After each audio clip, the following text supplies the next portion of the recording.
वक्त क्यों फोन किया? अब तुम्हें फोन करने के लिए वक्त देखना पड़ेगा मुझे।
तुम्हें कुछ कहना है?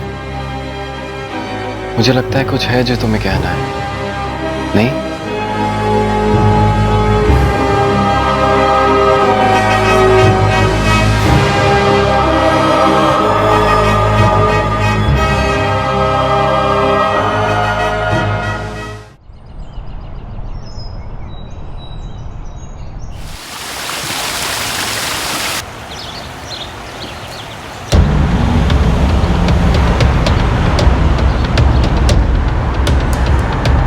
एग्जैक्ट लोकेशन क्या बताया? कंट्रोल रूम ने कहा है सर, चित्रेवाड़ी टर्निंग।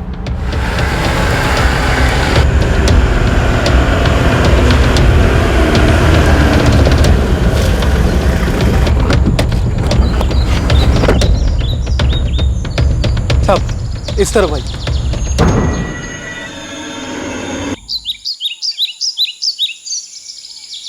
मतलब जेबी भी खाली होंगी, फिर भी एक बार चेक कर लो। साहब मैं सवेरे टहलने निकला था, तभी ये देखा। तो रोज सुबह यहाँ टहलने आता है? हो सर। जेबें खाली हैं सर, कोई आइडेंटिफिकेशन नहीं है। ये सारा खेल आइडेंटिफिकेशन मिटाने का है। पोटे राव, कुछ मिला? नहीं सर, अभी तक कुछ नहीं मिला। तू चित्रेवाड़ी गांव से ही है ना? हो सर। तो अपने गांव के पाटिल को बोलो कि पता करे गांव में कोई मिसिंग है कि नहीं। जी सर। ब्लाइंड केस लगता है सर। दरअसल अश्विन ब्लाइंड कातिल होता है, इसे लगता है पहचान मिटाने से उसका जुर्म में मिट जाएगा। लगता है काफी खुन्नस रही होगी। जी हाँ, काफी पीटा गया है। विक्टिम की उम्र क्या होगी? 23 से 26 साल। और मौत का समय? मौत को 24 घंटे नहीं हुए हैं इंस्पेक्टर, पेट में अनडाइजेस्टेड खाना था। आज 17 अगस्त है, मतलब कत्ल कल 16 अगस्त को हुआ होगा। जी। लंच के बाद या डिनर के बाद? लंच के बाद। 18 घंटे से ऊपर हो चुके हैं।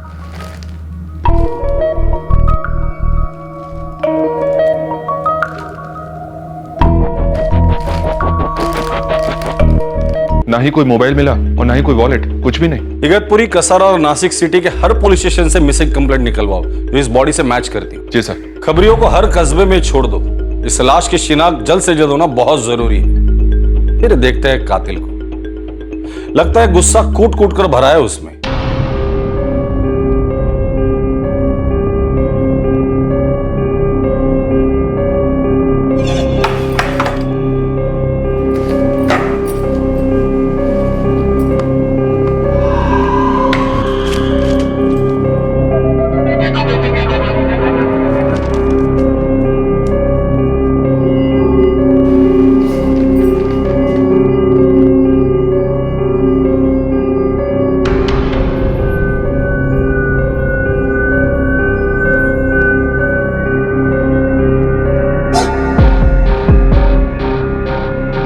मुझे लगता है कुछ है जो तुम्हें कहना है, नहीं?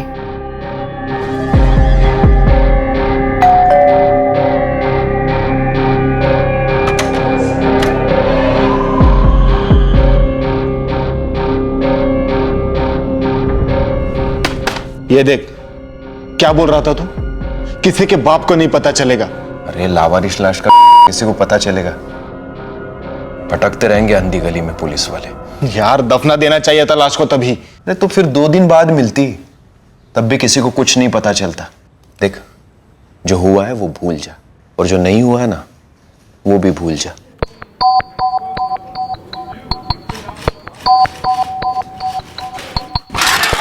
मैडम आती हूँ का? आओ Shirke. Madam, Chitrewadi police station Igatpuri को चित्रेवाड़ी के पास कल एक लाश मिली पहाड़ पर, चेहरा बिगड़ा हुआ। मैडम, आज जब हम लौटे तो मुझे ख्याल आया कि ये खबर कल आई थी इगतपुरी थाने से। उन्हें यहाँ के मिसिंग कंप्लेंट्स के बारे में जानकारी चाहिए थी। अपना केस और चित्रेवाड़ी का केस कोई कनेक्शन दिख रहा है? कहाँ मिली और कब? आज सुबह मिली सर। आज सुबह? जी सर, कसारा घाट पर। वाकोरली के किसी गांव वाले ने लाश देखी जंगल में।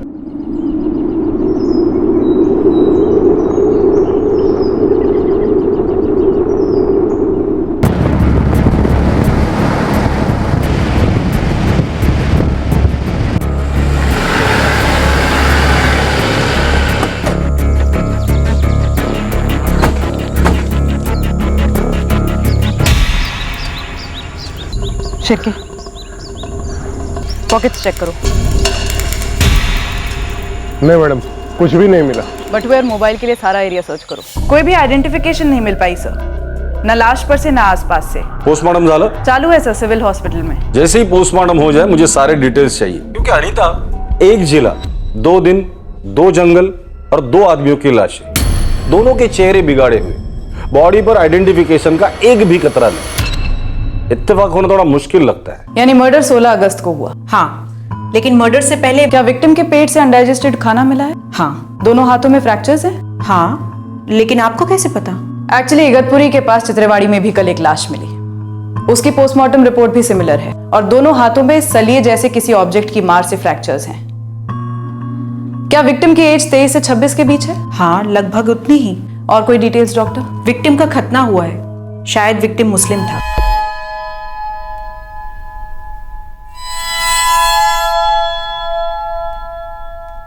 अब तुम्हें फोन करने के लिए वक्त देखना पड़ेगा मुझे लगता है कुछ है जो तुम्हें कहना है।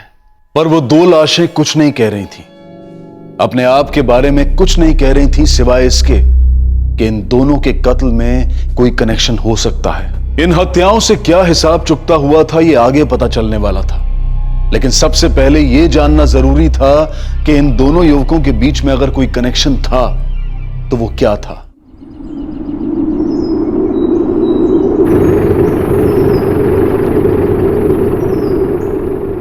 दूसरा चित्रेवाड़ी वाला, हिंदू क्रिश्चियन, पता नहीं। पूरे जिले में इन दोनों के प्रोफाइल से मैच करती कोई मिसिंग कंप्लेंट नहीं मिली है।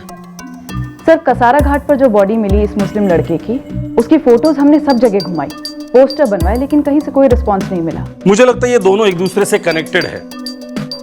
हम उम्र थे, शायद दोस्त होंगे, फिर अभी तक हमें कोई मिसिंग कंप्लेंट क्यों नहीं मिली?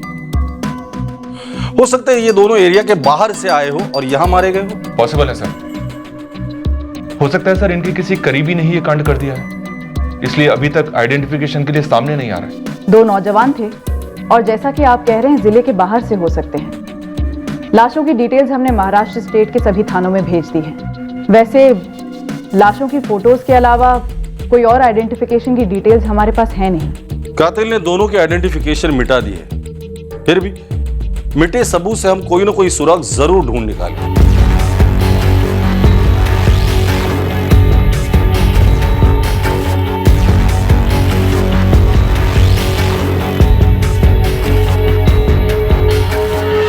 सर, इस चित्रेवाड़ी हिल्स के बंदे की पैंट रेडीमेड नहीं लग रही है, सिलाई हुई लगती है।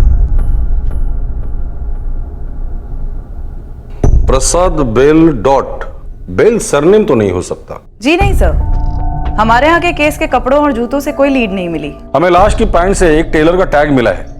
हम लोग 0 से 1 पर आ गए अनीता।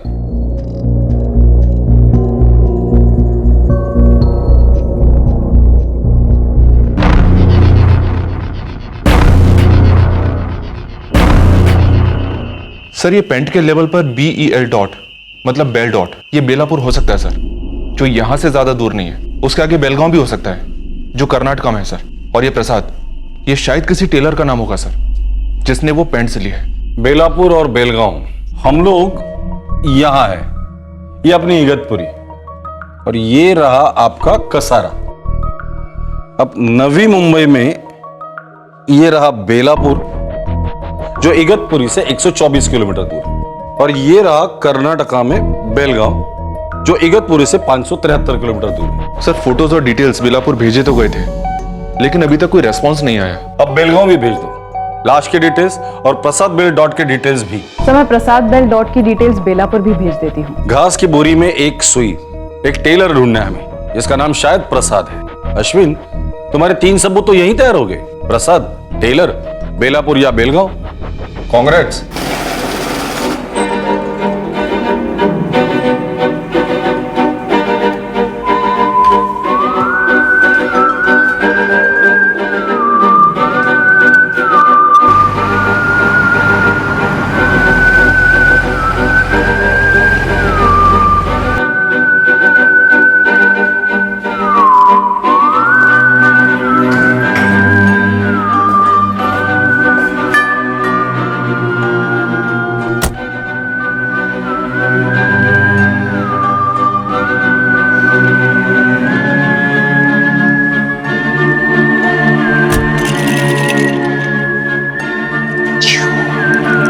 मैं चाय बनाऊं? हाँ 3 कप बना लो, अरविंद और गिरीश भी आ रहे हैं।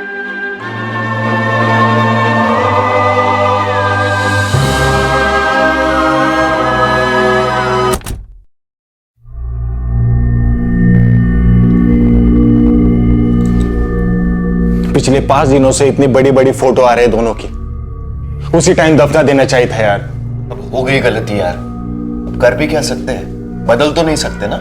यार मुझे तो डर लग रहा है कि पुलिस को कोई ना कोई ऐसा सुराग जरूर मिलेगा जो हम मिटा नहीं पाए, कुछ एक छोटा सा भी। यार ऐसे कैसे सुराग मिलेगा अरविंद? पिछले 5 दिनों से तो उनके हाथ में कुछ नहीं लग पाया, अब कैसे लगेगा? और अभी तक कुछ लगता है तो टाइम पास के लिए फोटो छाप रहा है वो डेली। बात कर रहे हैं यार। तू क्यों मौन व्रत में यार, कुछ तो बोल। क्या बोलूं मैं? देखो यार, आज कल या बीते हुए कल में हिसाब तो चुकता होना ही था। ऐसे दर्द का कर्ज लेकर कोई जी नहीं सकता, और अगर ये कर्ज उतरता ही नहीं, चुकता ही नहीं होता, तो जिंदगी क्या रह जाती? 2 टके की भी नहीं।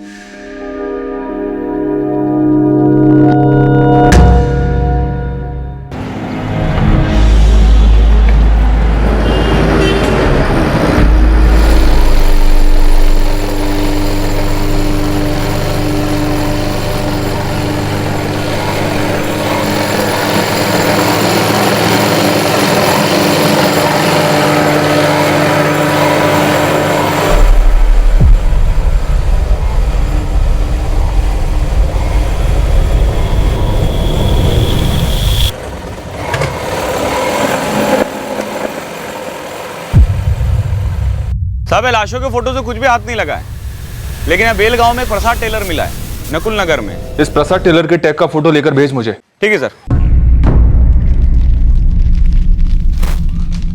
मैच हो रहा है सर। अश्विन, इस बार सच में कांग्रेट्स। चलो, खाता तो खुल गया।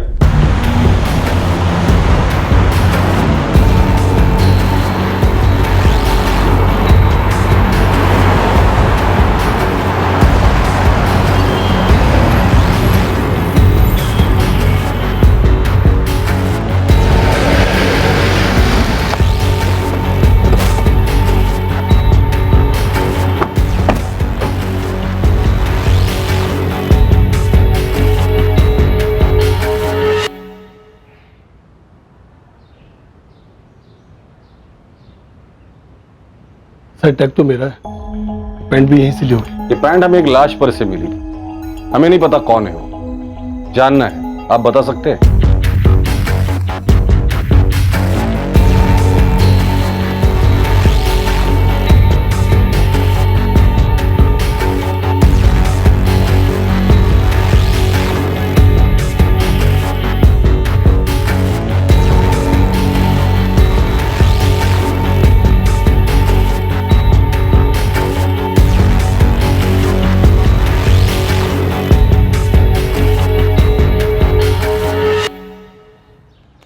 सर ये प्लास्टिक खोल कर देख सकते हैं?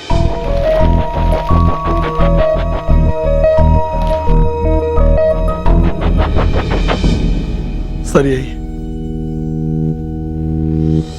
प्रकाश गौड़ा, 15 फरवरी 2013 को पैंट सिलाई थी। आप फोन नंबर या एड्रेस नहीं लेते क्या? सर एड्रेस की कभी कोई जरूरत पड़ी नहीं, और मैं किसी घर जाता नहीं। जैसे कपड़े सिलवाने होते हैं यहाँ के नाप देता और सिलवा के ले जाता है। तो ये प्रकाश गौड़ा है कौन? मैडम इसका तो चेहरा भी ठीक तरह से नहीं दिख रहा। क्योंकि चेहरा बिगाड़ दिया गया है जानबूझकर।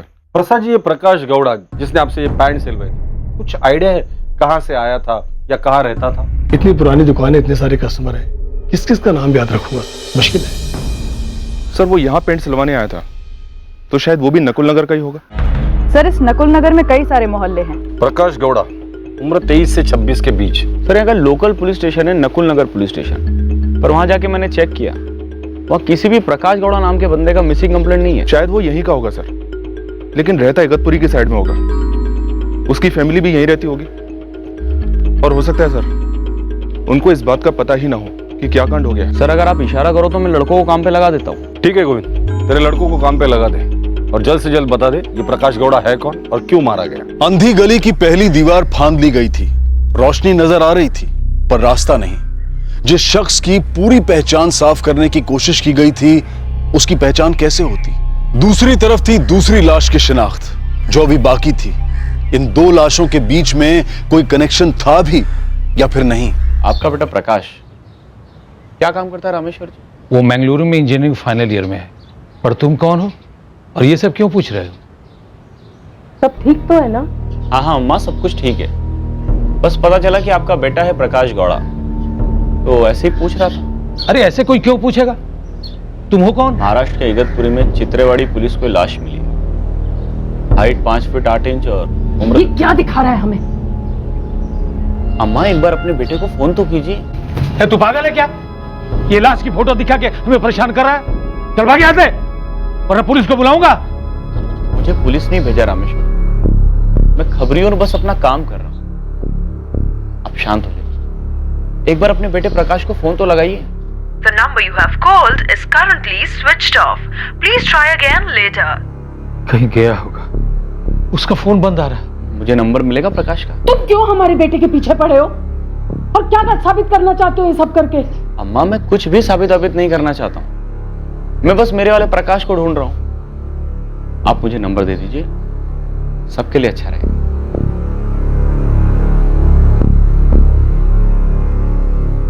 हॉस्टल में रहता है ना प्रकाश?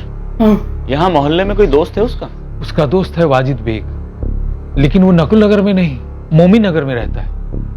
वो भी इंजीनियरिंग करता है, वही हॉस्टल में दोनों रूम शेयर करते हैं। वाजिद बेग कहा ना? हाँ।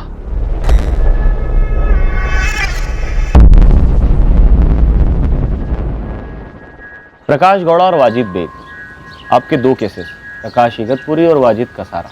दोनों के माँ बाप ने 10 दिन पहले उनसे बात की थी। दोनों के फोन ऑफ है और ये दोनों के नंबर।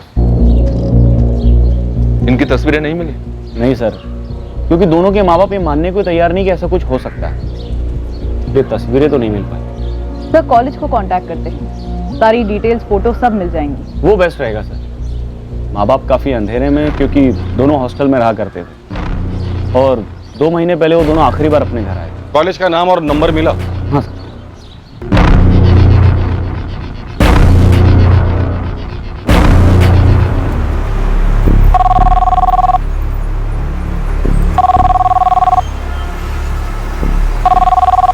यस सर, प्रकाश गौड़ा और वाजिद बेग दोनों हमारे हॉस्टल में रहते हैं सर।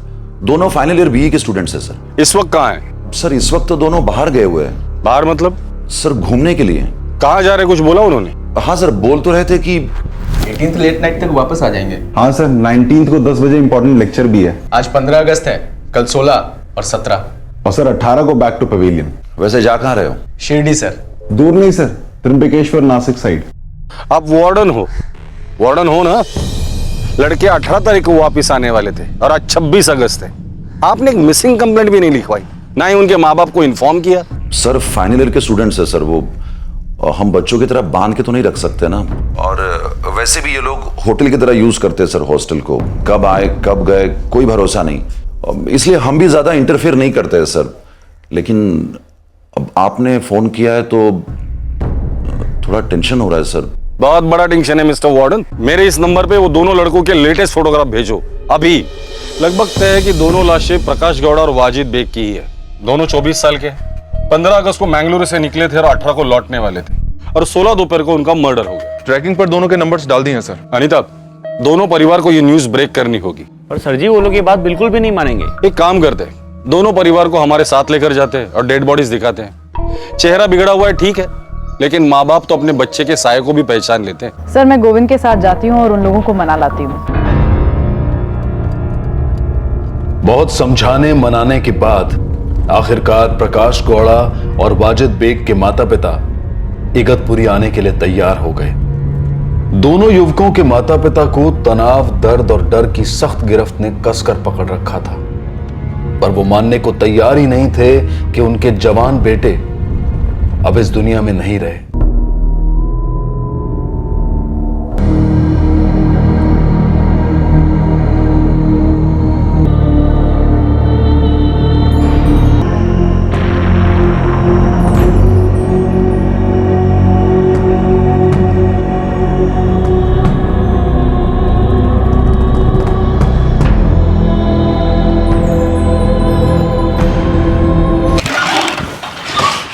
सर, प्रकाश और वाजिद के फोन रिकॉर्ड्स कल तक टेबल पर होंगे। माँ बाप ने शिनाख्त कर ली? जी नहीं सर, वो तो लाशें देखने के बाद भी मानने को तैयार नहीं है।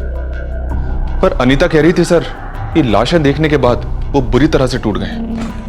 जब तक माँ बाप कंफर्मेशन नहीं देते इस केस में हम लोग आगे नहीं बढ़ सकते।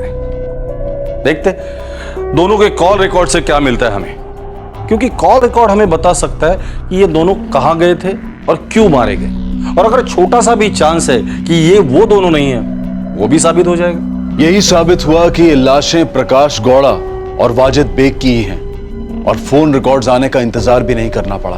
उसी दिन पुलिस को एक ऐसी लीड मिली जिससे यह साबित हुआ कि ये दोनों final year engineering students Karnataka के मैंगलुरु शहर से महाराष्ट्र के नासिक डिस्ट्रिक्ट में ऐसी भयंकर मौत मरने के लिए कैसे पहुंचे और क्यों।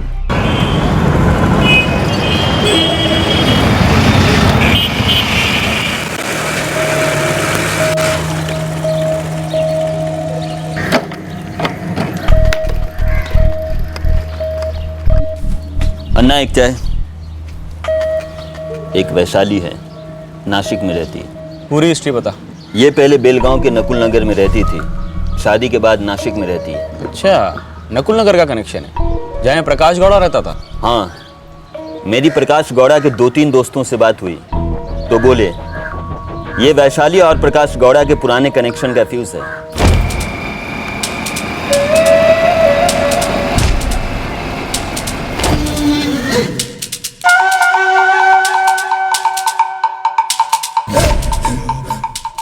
दो साल लव स्टोरी पटरी पर थी। 3 साल पहले हीरोइन हीरो से अलग हुई, फिर शादी करके नासिक में बस गई। मतलब हीरोइन का पति विलन है? इतना तो पता नहीं है गोविंद भाई। पति का नाम नितिन महाडिक है, बैंक में काम करता है, एक बच्ची भी है। तो जो लव स्टोरी हीरो हीरोइन प्रकाश और वैशाली की, ये फिर से जाग गई या फिर कभी सोई नहीं थी? इतनी बाल की खाल नहीं की है लव स्टोरी की। आपको कनेक्शन मांगता था, मैंने फीस दिखा दिया। सही कनेक्शन ढूंढा है तूने गोविंद। अब इस नितिन और वैशाली का नासिक का एड्रेस और फोन वोन निकलवा कहीं से। नोट करो साहब, ये 100% कोई पुराना हिसाब चुकता हुआ है। नितिन और वैशाली दोनों के नंबर ट्रैकिंग पर डाल दिए। जी हाँ सर। कॉल रिकॉर्ड आने का इंतजार करते हैं, फिर देखते हैं इन दोनों को।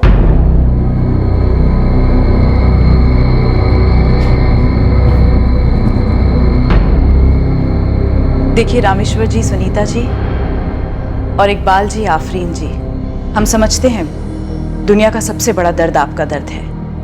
आप कहेंगे ये मेरा बेटा नहीं है तो हमें एक लंबा प्रोसेस फॉलो करना पड़ेगा, डीएनए टेस्ट वगैरह करना पड़ेगा, वक्त लगेगा, मगर सच साबित होकर रहेगा।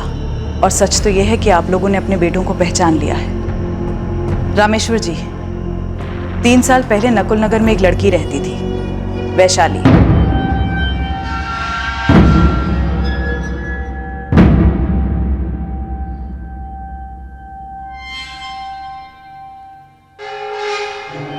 रामेश्वर जी, कौन है ये वैशाली?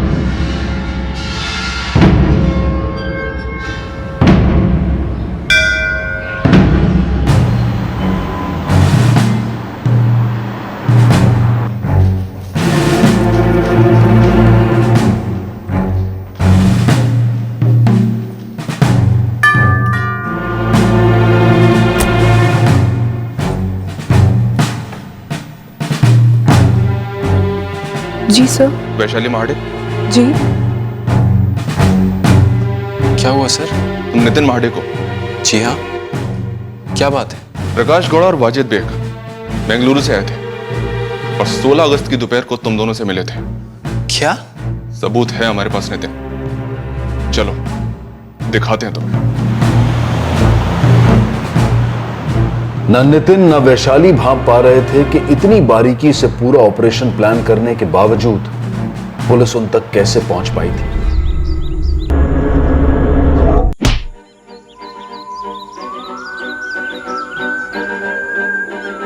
मोबाइल सब ले लिया ना?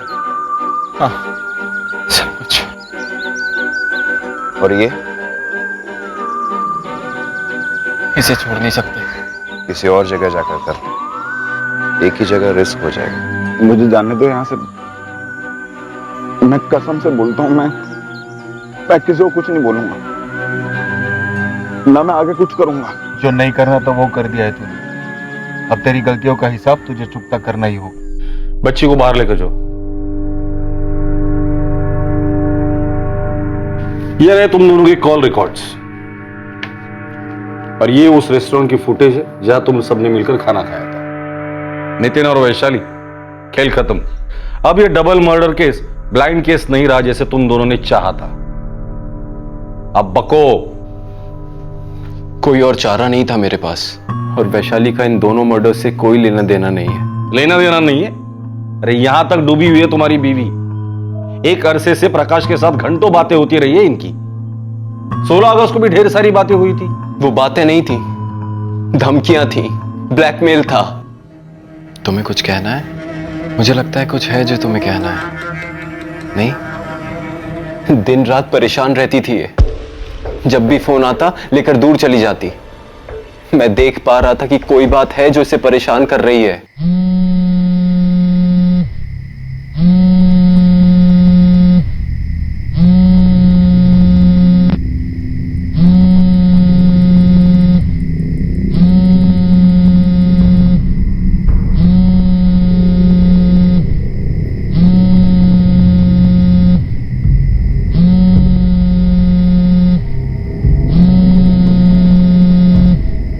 प्रकाश, तुम ऐसा क्यों कर रहे हो मेरे साथ? मैं हाथ जोड़ती हूँ, प्लीज मुझे ऐसे परेशान मत करो। मुझे बहुत ज्यादा तकलीफ हो रही है। प्रकाश, बस मुझसे और सहा नहीं जा रहा है। पागल हो रही हूँ मैं। तुम पागल कर रहे हो मुझे। मैं बेलगांव नहीं आऊंगी। ना का मतलब समझते हो ना तुम? नहीं प्रकाश, प्लीज।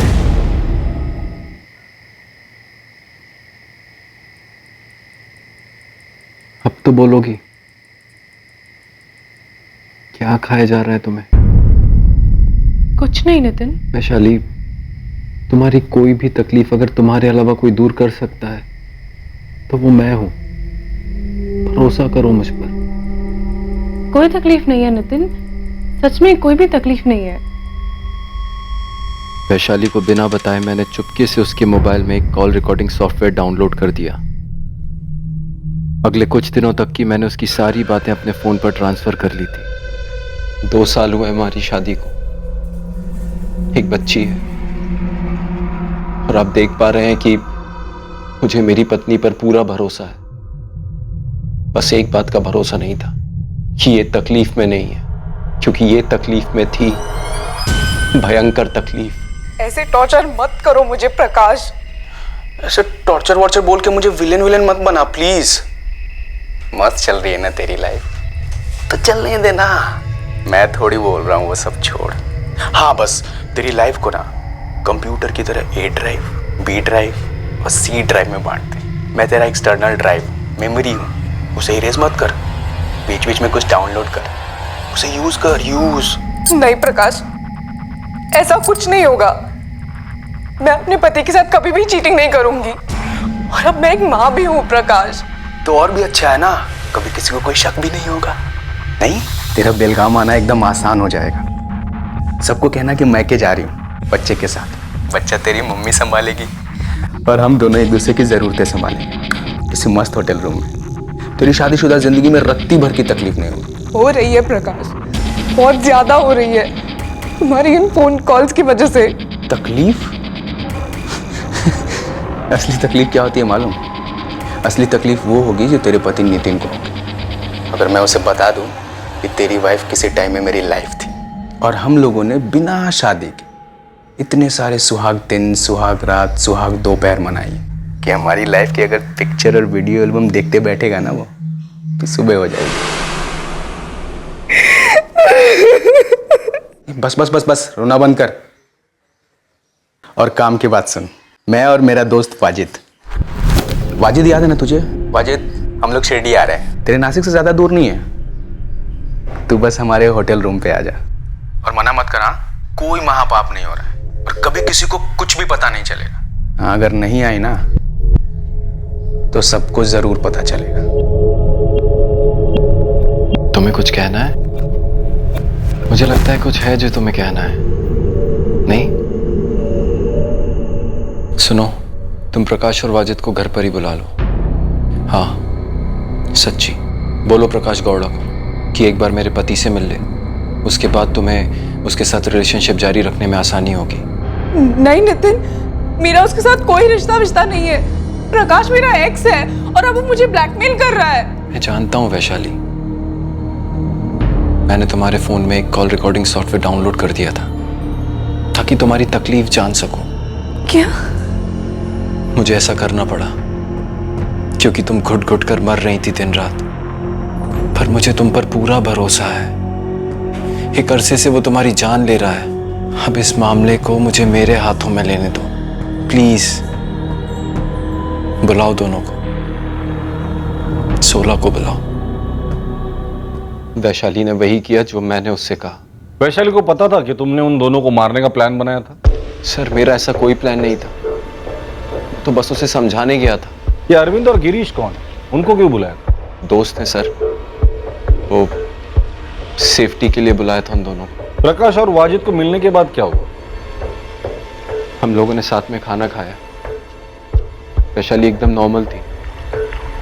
खाना वाना होने के बाद मैं उन दोनों के साथ इगतपुरी निकल गया। क्या कहकर? यही कि कोई ढंग का अरेंजमेंट करते, आराम से बात करते। मुझे ये सारा मामला बड़ी शांति से और आराम से सेटल करना था, जो सबके लिए सही होता।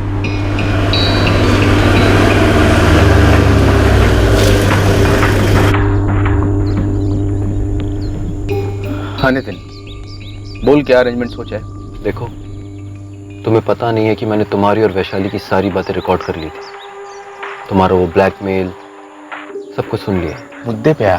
मुद्दा एक ही है, निकल जाओ मेरी बीवी की लाइफ से हमेशा के लिए। अब तुम उसके साथ कोई घिनौनी हरकत नहीं करोगे। घिनौनी हरकत? 2 साल अफेयर था हमारा, प्रॉपर वाला प्यार था, सेक्स था। देख, अब तू भद्दी बातें कर रहा है। वैशाली के शादी से पहले उसका जो भी अफेयर था, मुझे इससे कोई दिक्कत नहीं है। हर दूसरे इंसान का बॉयफ्रेंड गर्लफ्रेंड होता है, उनके बीच सेक्स भी होता है, लेकिन अब वो मेरी बीवी है और मैं नहीं चाहता कि तू अब एक बार भी उसको फोन करे। यार नितिन, मैंने वाजिद को वादा किया है, इसे भी वैसे ही मजे कराऊंगा जैसे मैंने किए थे कभी।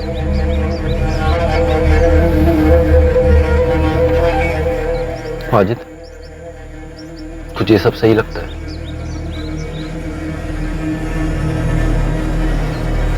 देख प्रकाश, मैं आखिरी बार बोल रहा हूं, वैशाली को तंग करना बंद कर दे। और ना बोला तो?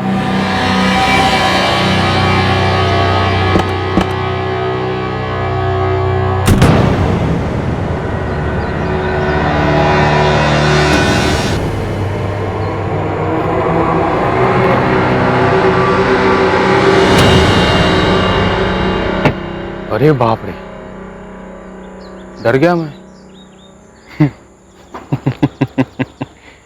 मार डालोगे क्या? ना, किसी को मार डालने की जरूरत नहीं है, बस समझा रहा हूं, दूर रह वैशाली से।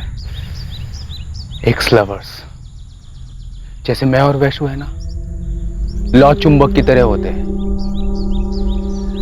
किसी का बाप भी नहीं रोक सकता मुझे वैशु के पास जाने से। शराफत से मैंने जो हो पाया किया, पर वो शायद मेंटल था। मैं उसे समझाने की कोशिश कर रहा था, लेकिन वो अपनी जिद पे अड़ा हुआ था कि वो मेरी पत्नी को परेशान करना बंद नहीं करेगा। बस फिर मैंने सोचा हिसाब चुकता कर लो इसका। और ये इसे छोड़ नहीं सकते। किसी और जगह जाकर करते, एक ही जगह रिस्क हो जाएगा। मुझे जाने दो यहाँ से। मैं कसम से बोलता हूँ, मैं किसी को कुछ नहीं बोलूंगा। तूने कभी समझाया नहीं ना अपने बेस्ट फ्रेंड को? तुझे कभी नहीं लगा कि वो कोई गलत काम कर रहा? और तू भी? मैं बहक गया था। बहक गया था। एक शादीशुदा औरत को वो परेशान कर रहा था, तू भी शामिल था इसमें, मजे ले रहा था। मुझसे बहुत बड़ी गलती हो गई, मुझे माफ कर दो। प्लीज मुझे जाने दो यहां से, प्लीज।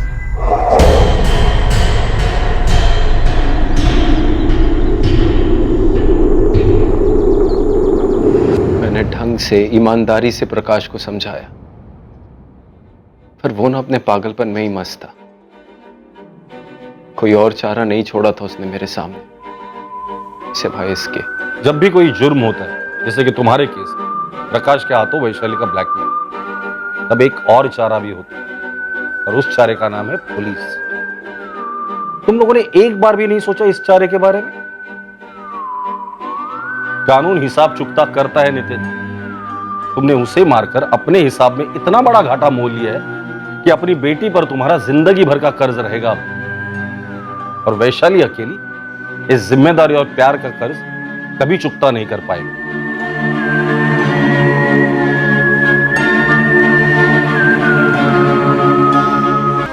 नितिन के दोनों दोस्त अरविंद और गिरीश को भी गिरफ्तार कर लिया गया है। दोनों हक्का बक्का रह गए हैं कि प्रकाश और वाजिद की इतनी बारीकी से आइडेंटिटीज मिटाने के बाद भी पुलिस उनके गिरेबान तक कैसे पहुंची।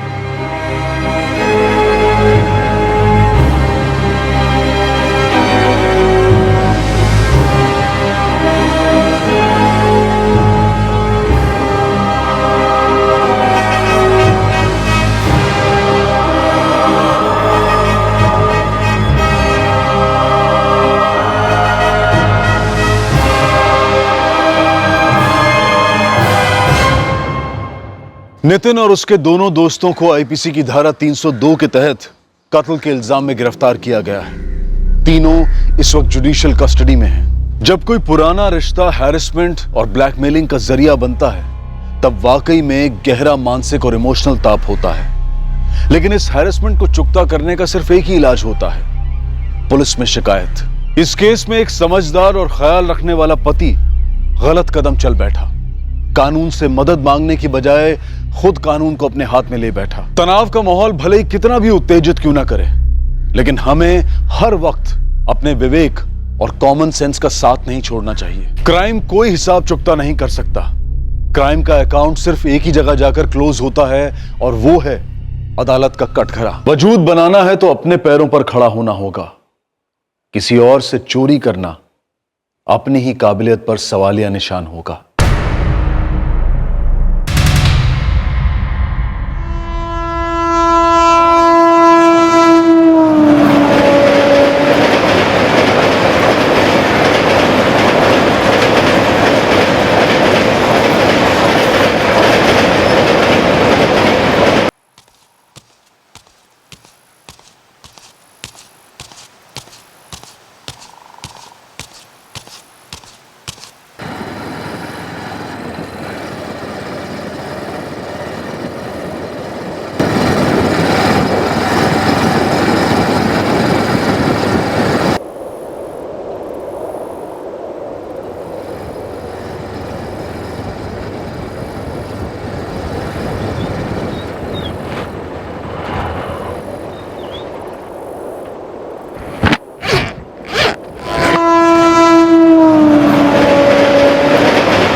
मिला?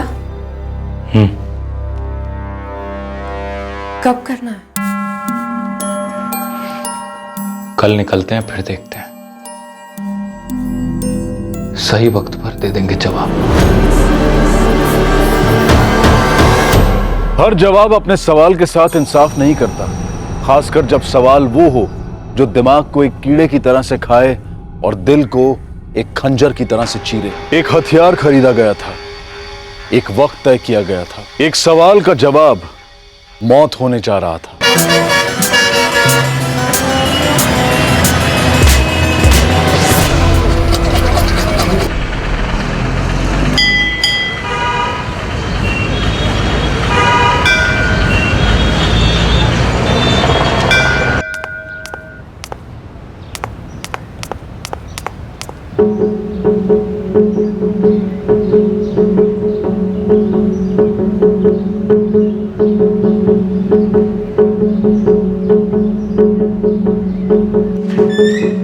निशा, वो ऑर्डर प्लेस हुआ? जी सर, बस ऑर्डर शीट ही फाइल कर रही थी। ओके। सर, लाकड़ा कंस्ट्रक्शन का ऑर्डर आ गया है। 157 यूनिट्स का ऑर्डर है। वेरी गुड सुजाता, इन्हें हम अच्छा खासा डिस्काउंट देंगे। ये क्लाइंट हमारे हाथ से जाना नहीं चाहिए।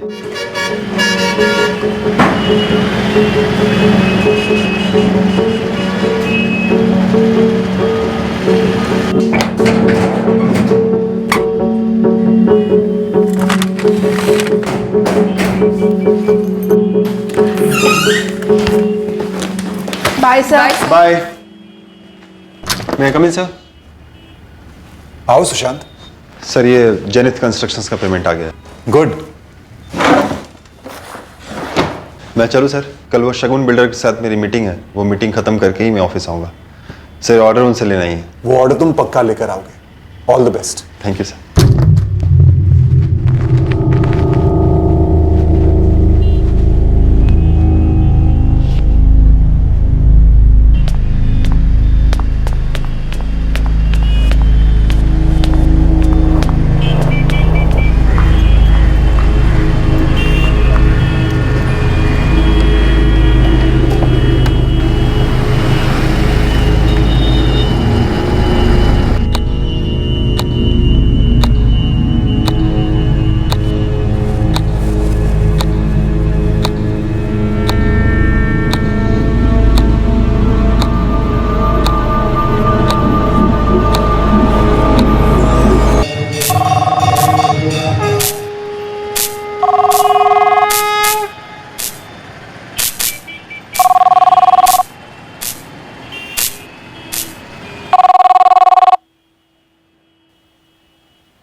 Auto auto rickshaw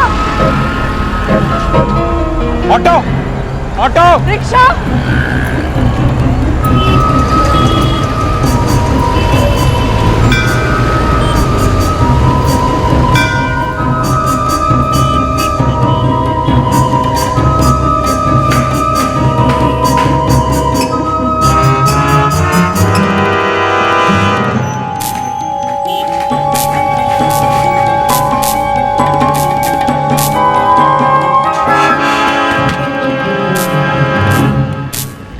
Radhika Radhika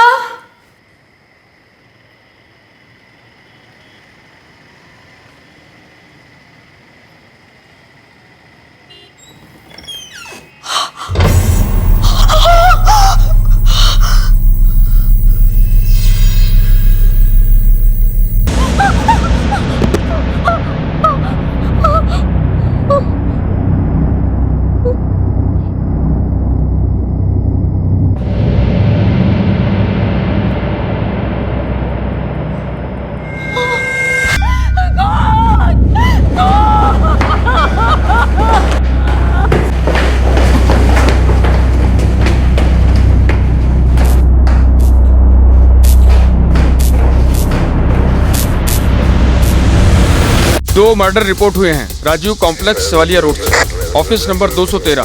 office का नाम है जेएम पेंट्स। मानिकपुर से क्राइम ब्रांच की टीम क्राइम सीन पर पहुंच रही है। ऑटो ऑटो ऑटो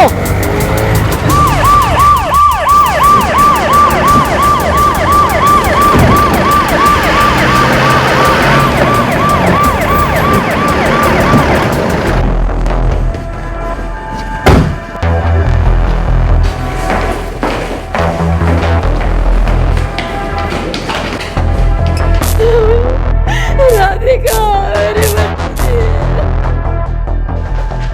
इनसे बात करो।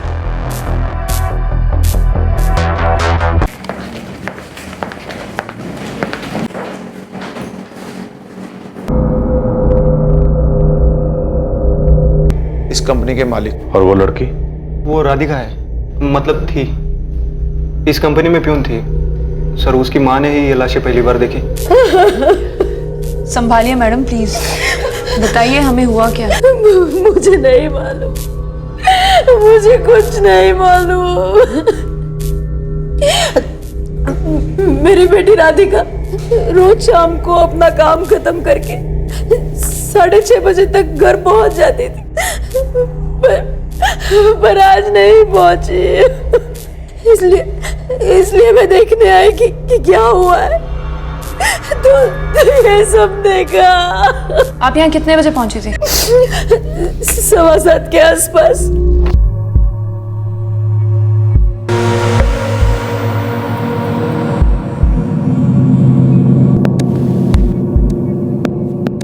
टोटल 19 ऑफिस हैं सर इस बिल्डिंग में।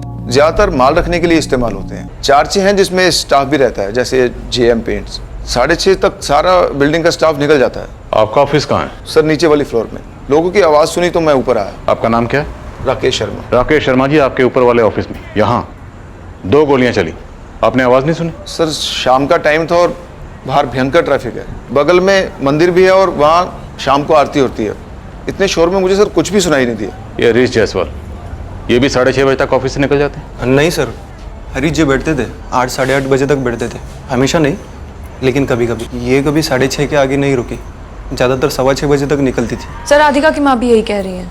जेएम पेंट्स के ऑफिस में कोई बाहर से आया था? सर वो मैं नहीं बोल सकता, क्योंकि बहुत लोग आते जाते हैं ना। कितने लोग काम करते हैं जेएम पेंट्स में? वो सुशांत भंडारी अभी पहुंच ही रहे, मैनेजर है इस ऑफिस के। हरीश जी के बाद वही सब कुछ है। और हरीश जायसवाल की फैमिली? जी मैंने उनकी मिसेज को इन्फॉर्म कर दिया उनके घर। दरअसल सर बात यह है कि ये राधिका जो है वो 6:15 बजे ऑफिस से निकल चुकी थी, पर सर वो वापस लौटी थी तकरीबन 6:20 को।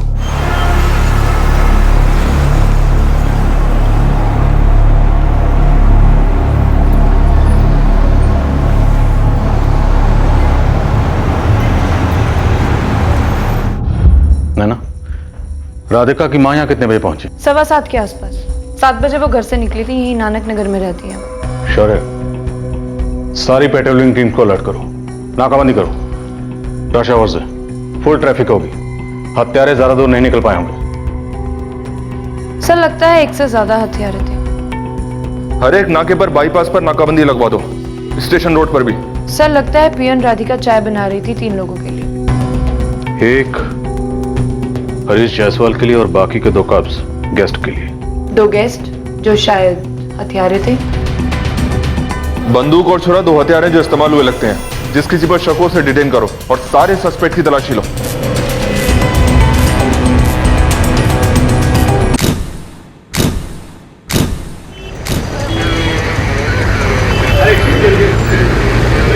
मैडम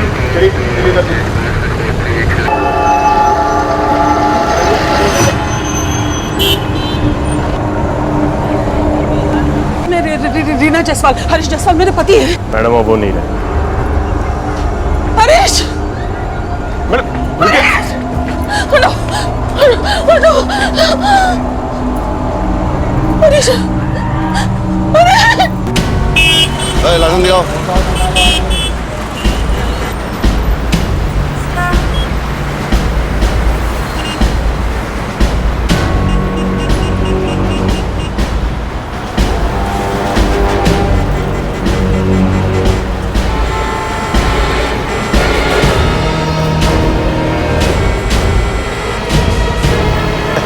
निकालो गाड़ी निकालो।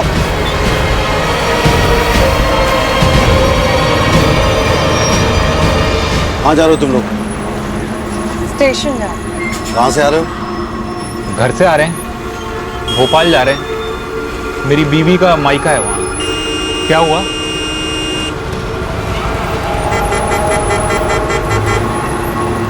भोपाल जा रहे हो, वो भी इतना छोटा बैग लेके? वो कल रात को ही वहां से वापस लौट रहे हैं ना, इसलिए। बैग खोलो, खोलो।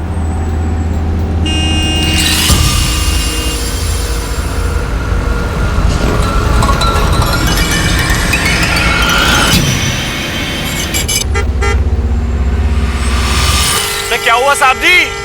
इतनी लंबी लाइन क्यों है? अरे साहब एयरपोर्ट जाना है मुझे, बहुत देर हो रही है। चलो निकलो, जल्दी निकालो। चल चल निकल। चलो चलो।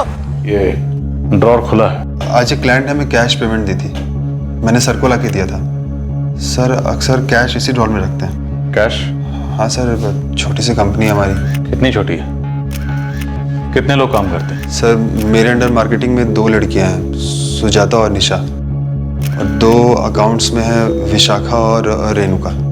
सर वो विशाखा और रेणुका करीब 5:45 बजे के आसपास, और मैं थोड़ा लेट निकला था सर। वो राधिका उस समय पेंट्री क्लियर कर रही थी। आपके बॉस हरीश जायसवाल से आज शाम को कोई मिलने आने वाला था? हो सकता है सर, क्योंकि वो अक्सर काफ़ी लेट यहाँ रहा करते थे। इनका फ़ोन भी मिसिंग है।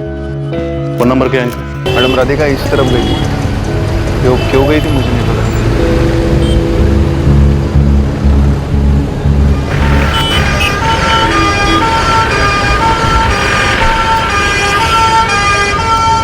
हरीश जायसवाल का मोबाइल बंद है सर। कॉम्प्लेक्स में कोई सीसीटीवी है? No sir. किसी इंडिविजुअल ऑफिस में? No sir. हर ऑफिस में चेक किया मैंने, और सर इस बिल्डिंग में ज्यादातर ऑफिस ट्रेडर्स के हैं। सुशांत। जी सर। सुबह आपने कितना कैश हैंड ओवर किया था? सर 3.25 लाख। आपके और हरीश जायसवाल के अलावा ये बात किसे पता थी कि ड्रॉर में इतना कैश रखा है? सर इस बारे में किसी को कोई खबर नहीं होती है सर। सर मॉर्निंग में मुझे बताते कि कंपनी के अकाउंट में कितना पैसा डिपॉजिट करना है, तभी अकाउंट्स को पता लगता। यही हमारी कंपनी का प्रोसीजर है। कल सुबह मुझे आपकी कंपनी के सभी एम्प्लॉय से बात करनी है। Okay sir.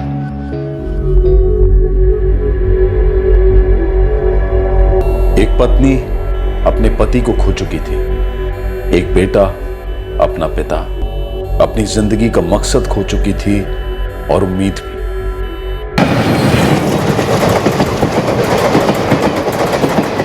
इस डबल मर्डर से उठने वाले सवालों के जवाब उन पैसों में छुपे थे जो हरीश जायसवाल के ड्रॉर से चुराए गए थे। सवाल यह उठने वाला था कि कातिल इन पैसों तक पहुंचे कैसे।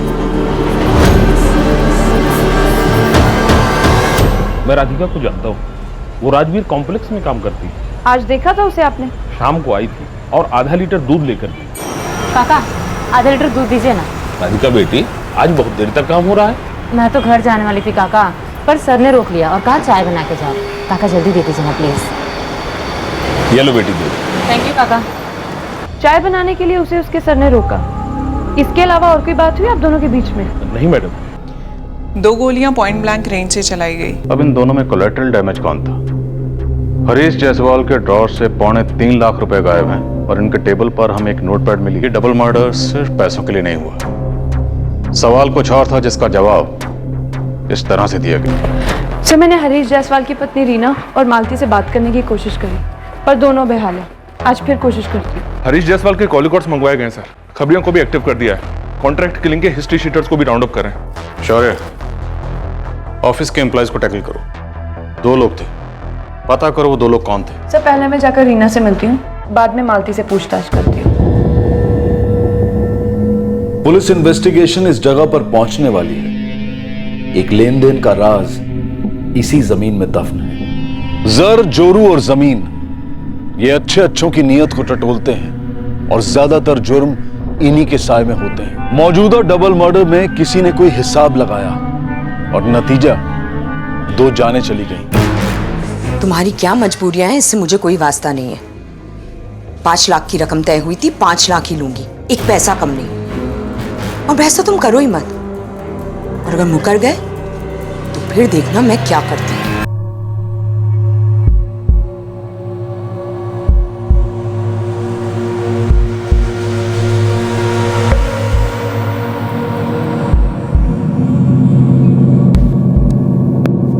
सर ये हैंडराइटिंग तो हरीश सर की ही है। एक मिनट सर, ये देखिए।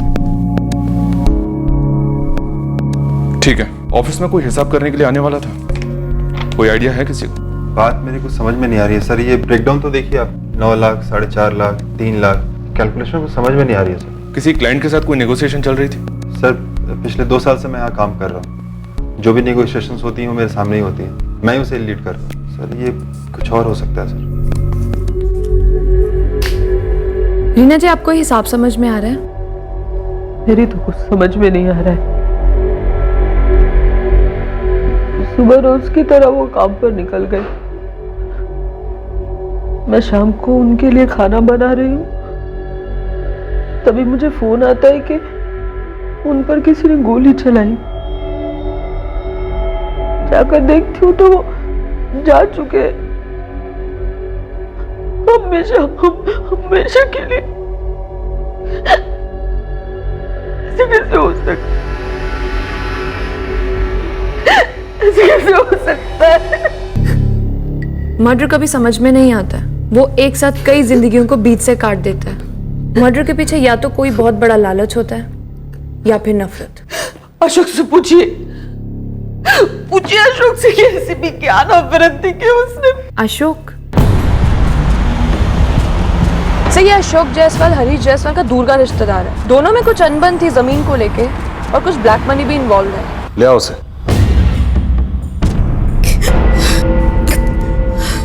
मालती जी, संभालिए अपने आप को। हमें बड़ा अफसोस है, दुख है इस बात का कि आपकी बेटी आपसे छिन गई। पर यकीन मानिए, हम कातिलों को जल्दी पकड़ लेंगे। तो साहब उनसे जरूर पूछिएगा कि मेरी बेटी ने उनका क्या बिगाड़ा था। मेरी बच्ची पढ़ाई में बहुत अच्छी थी, पर मैं उसे 12वीं तक ही पढ़ा पाई। उसने ये काम पकड़ लिया ताकि मेरा हाथ बटा सके। बहुत मेहनती थी साहब मेरी बच्ची। राधिका 18 साल की थी, तो क्या उसकी जिंदगी में कोई लड़का नहीं था साहब। मेरी बच्ची के पास तो एक फोन तक नहीं था। सुबह काम पर जाती और शाम को सीधा घर। राधिका यहाँ 1 साल से काम कर रही थी, कभी लेट नहीं हुई, हमेशा तमीज से पेश आती थी। और सर वो 12th पास थे और उसे अलग अलग काम भी आते थे। सुशांत, तुम्हारे और ऑफिस के सारे स्टाफ के नंबर्स मुझे फॉरवर्ड करो, और कल शाम को ऑफिस के बाद आप सब लोग कहाँ थे, क्या कर रहे थे, वो डिटेल्स भी चाहिए। और हाँ, सब कुछ बहुत ध्यान से लिखना, हम हर इंफॉर्मेशन बैक चेक करेंगे। Okay sir.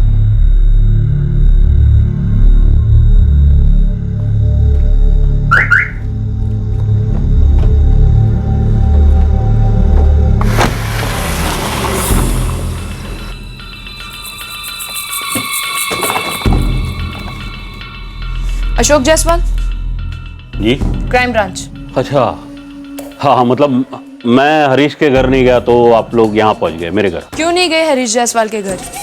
मर्डर हुआ आपके रिश्तेदार का। क्योंकि मेरे और हरीश के बीच में ऐसी कोई रिश्तेदारी रही नहीं, और अगर मैं वहां पहुंच जाता तो रीना भाभी वो शुरू हो जाती, बखेड़ा खड़ा कर देती, गाली गलौज हो जाता, और सबको यही लगता कि हरीश का खून मैंने किया है। और इस वक्त हमें भी यही लगता है कि उनका कत्ल आपने किया। ऐसा जरूरी नहीं होता कि दो लोगों के बीच जमीन को लेकर मसला हो जाए तो वो दोनों एक दूसरे का कत्ल कर देते। सर, हरीश जायसवाल के फोन रिकॉर्ड्स में शक करने जैसा कुछ मिल नहीं रहा है।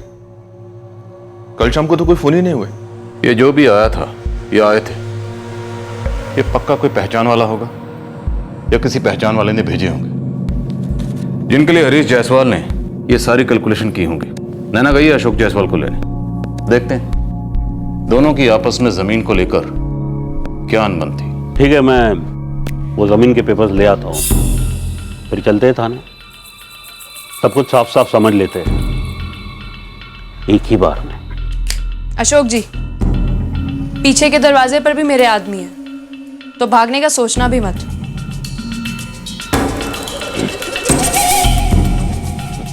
मैडम, अगर भागना होता तो कब का भाग गया होता।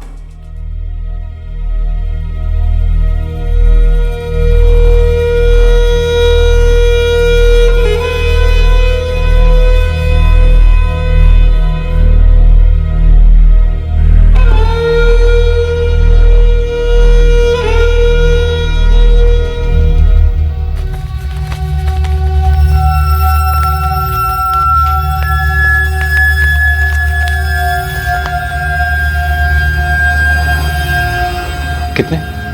30,000। 2.25 लाख?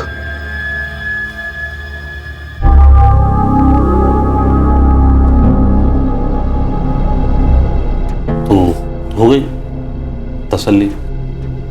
नहीं जायसवाल साहब, हमें इन पेपर्स को रजिस्ट्रार के ऑफिस में भेजकर क्रॉस चेक करवाना होगा।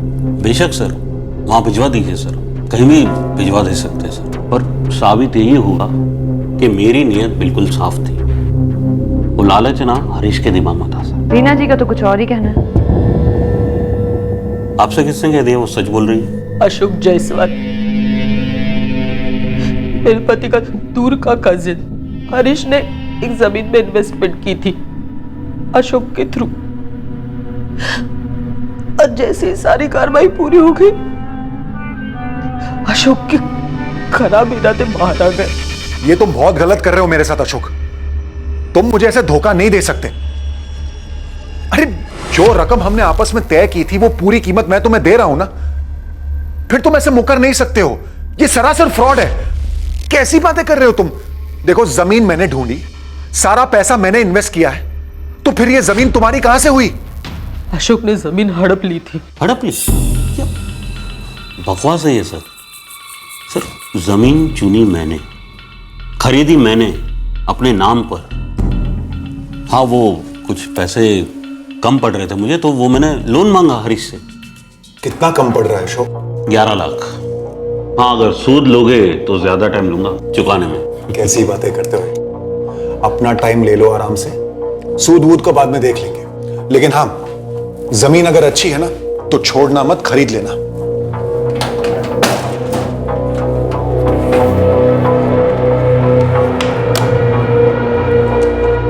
4 साल पहले की बात है। हरीश ने मुझे 11 लाख कैश दिए थे और 2 साल के बाद मैंने उसके सारे पैसे लौटा दिए विथ इंटरेस्ट सर। और 1 साल पहले हरीश के इरादे ही बदल गए। रीना जी का कहना है वो पैसे लोन नहीं इन्वेस्टमेंट थी, जो कि हरीश ने आपके थ्रू की थी। रिश्तेदारी पर भरोसा रखकर अशोक को पैसे दिए थे हरीश ने, लेकिन अशोक साफ मुकर गया था। जमीन देने का नाम ही नहीं ले रहा था। हरीश भी बहुत नाराज थे अशोक से। सुनिए ना, जाने दीजिए उस जमीन को। आप आपका ब्लड प्रेशर क्यों बढ़ा रहे हैं? अरे ऐसे कैसे जाने दूं रीना? तुम्हें पता भी है उस जमीन की क्या वैल्यू है आज के मार्केट में? चीटिंग कर रहा है वो मेरे साथ। अपना मैडम मुझे गिरफ्तार कर लीजिए। तो मतलब सर, मेरी समझ में नहीं आता कि रीना भाभी जो भी बोलती है वो सच कैसे हो जाता है। तो सच क्या है? ये हरीश ना सिर्फ चांस मार रहा था मुझसे मेरी जमीन हड़पने के लिए। और अब तो वो ऐसा करेगा ही नहीं, क्योंकि तुमने उसे अपने रास्ते से हमेशा के लिए हटा दिया। मेरी मतलब समझ में नहीं आ रहा है कि सब कुछ सच सच बताने के बावजूद भी आप मुझ पे शक कर रहे हैं। आपको क्या लगता है मैंने हरीश को इसलिए मारा ताकि मेरी जमीन को लेकर कोई सवाल ना खड़े हो? हमें शक है आप पर अशोक जायसवाल, बिना सवाल बिना जवाब वाला शक। सर प्लीज जरा सोचिए, मैं हरीश को क्यों मारूंगा जब मुझे लगता कि ये जमीन उसे मिलने का कोई चांस होता तब। पर यहां तो ऐसा कोई सवाल ही पैदा नहीं होता ना सर। जमीन मेरे नाम है बाय लॉ। हाँ मतलब हमारे बीच में तू मैं हुई है, मतलब काफी हुई है, पर ये मारने मुरने की बात सर प्लीज अब मुझ पे ना ही थोपे तो अच्छा है। मैं बता रहा हूं सर, कहीं कुछ और हो रहा है और आप निशाना ना मुझे बना रहे हैं। सर मैंने सारे रिकॉर्ड चेक किए इन पेपर्स के साथ। 7/12 डीड। ये जमीन अशोक जायसवाल के नाम पर ही है, क्लीन टाइटल। कब से क्लीन टाइटल है और चेंज कब किया गया? सर 4 साल पहले। जब से ये जमीन अशोक जायसवाल ने खरीदी है तब से उसी के नाम है। हरीश जायसवाल का नाम ना ही स्टैम्प ड्यूटी पे है, ना ही सील डीड पे, और ना ही विटनेस पे है, और ना ही को परचेजर।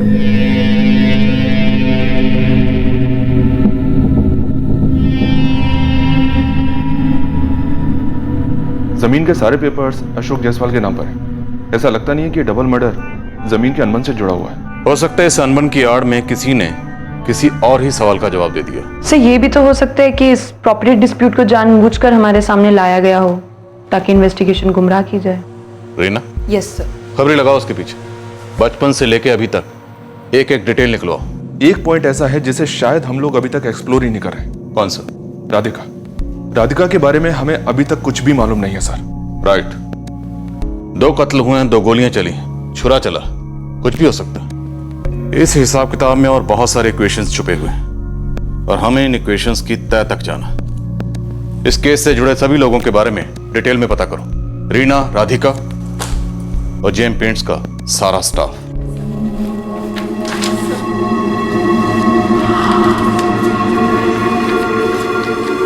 सर, यहाँ पे मैंने एक बात मेंशन नहीं की है।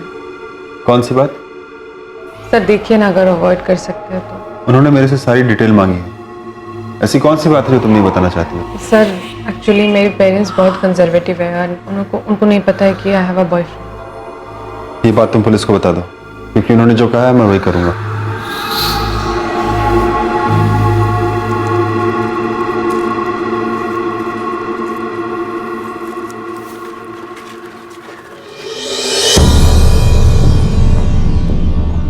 देख राखी, मुझे राधिका और इस मालती की एक एक खबर चाहिए, पहले की, अभी की, हर पल की।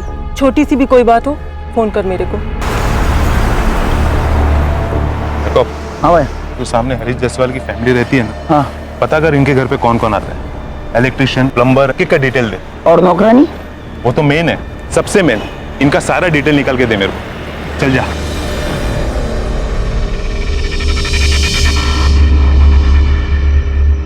नैना।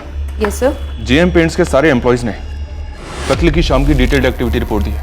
और ये रहे उनके फोन रिकॉर्ड्स। ये राधिका रोज एक फिक्स टाइम पे ऑफिस से घर के लिए निकलती थी, लेकिन जिस दिन मर्डर हुआ उस दिन उसे ऑफिस में रोकने के लिए कहा गया। मैंने उसकी माँ से बात की थी, वो बोली 1.5 साल में शायद ही कभी ऐसा हुआ था। राधिका 12वीं तक पढ़ी थी, हिसाब किताब जानती थी। आपको क्या लग रहा है, वो इन्वॉल्व थी? नहीं नैना, बस एक कैलकुलेशन बन रही है।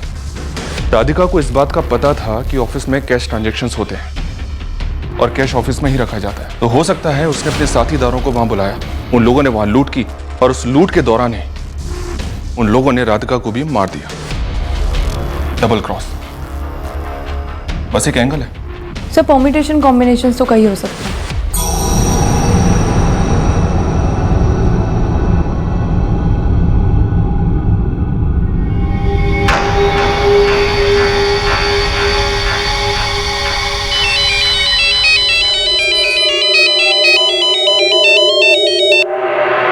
Hello, Abhay Singh, crime branch. अच्छा, तो साबित हो गया कि मैं ही खूनी हूँ? ड्रामा किसी और दिन के लिए बचा कर रखिएगा अशोक जी। फिलहाल आप मेरे सवाल का सीधे सीधे जवाब दीजिए। पूछिए। आपने कहा था कि हरीश जायसवाल ने आपको 11 लाख रुपए दिए थे कैश उनके ऑफिस में। हाँ, दिए थे। क्या हरीश जायसवाल अपने ऑफिस में इतना ज्यादा कैश रखते थे? उस वक्त तो थे उसके पास, अब वो हमेशा रखता था या नहीं रखता था ये तो मैं नहीं बता सकता ना सर। आप उसके ऑफिस वालों से क्यों नहीं पूछते सर? सुबह आपने कितना कैश हैंड ओवर किया? सर 2.25 लाख। थोड़ा टाइम लगेगा शर्मा जी, यहाँ थोड़ा टेंशन चल रहा है, आप समझने की कोशिश कीजिए प्लीज। श्योर है ना? स्टाफ के रिपोर्ट से कुछ पता चला? अभी तक कुछ काम की बात निकल के नहीं आई। सभी की मूवमेंट्स क्रॉस चेक किए सर, ऐसा लगता नहीं है किसी ने झूठ बोला है। और जो 2 लोग सच बोल सकते थे वो अब इस दुनिया में नहीं है, हरीश जायसवाल और राधिका। अगर हम कैलकुलेशन पे गौर करें तो क्या लिखा हुआ था? 9 लाख, 4.5 लाख, 3 लाख, 1 लाख, 40,000, टोटल 17,90,000। लेकिन ये टोटल नोटपैड पे नहीं लिखा हुआ। ये हिसाब किताब किस चीज के लिए किया जा रहा था सर? ये जानकारी तो अभी तक मिसिंग है। हरीश जायसवाल ने अगर अशोक जायसवाल को 11 लाख रुपए दिए थे और वो भी कैश अपने कैबिन से, तो जाहिर सी बात हरीश जायसवाल के कैबिन में अक्सर इतना ज्यादा कैश पड़ा रहता और शायद कातिलों को भी इस बात का इल्म था, इसलिए वो फर्जी डील करने के बहाने से उसके कैबिन में आए। उनकी डील तो नकली थी लेकिन हथियार असली थे। उन हथियारों से उन्होंने हरीश जायसवाल और राधिका का कत्ल किया और कैश लूटकर भाग गए। सर हमें ऐसा लगता है कि शायद राधिका को इस बात का पता होगा कि केबिन में कैश कहाँ रखा रहता है। पॉसिबल। और वो मार्केटिंग मैनेजर सुशांत भंडारी, उसे ना सिर्फ इतना पता होता है कि कितना कैश कहाँ पर जाना है, कितना कैश कहाँ से आना है, बल्कि ये भी पता होता है कि इस वक्त ऑफिस में कितना कैश रखा है।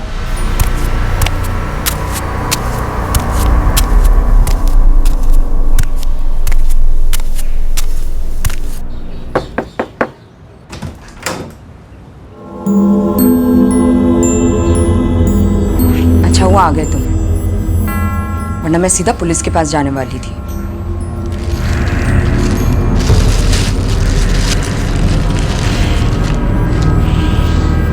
ये 5 लाख तो नहीं लग रहे?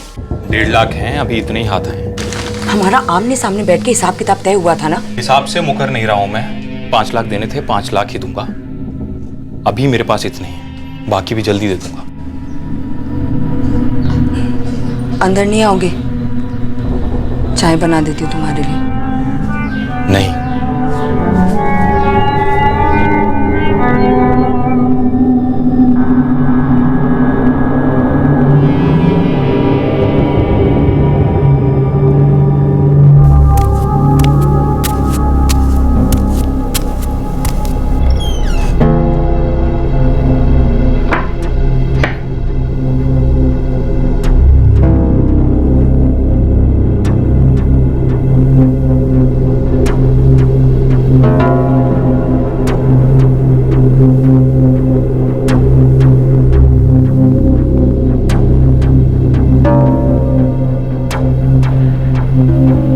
मैं प्रेग्नेंट हूँ।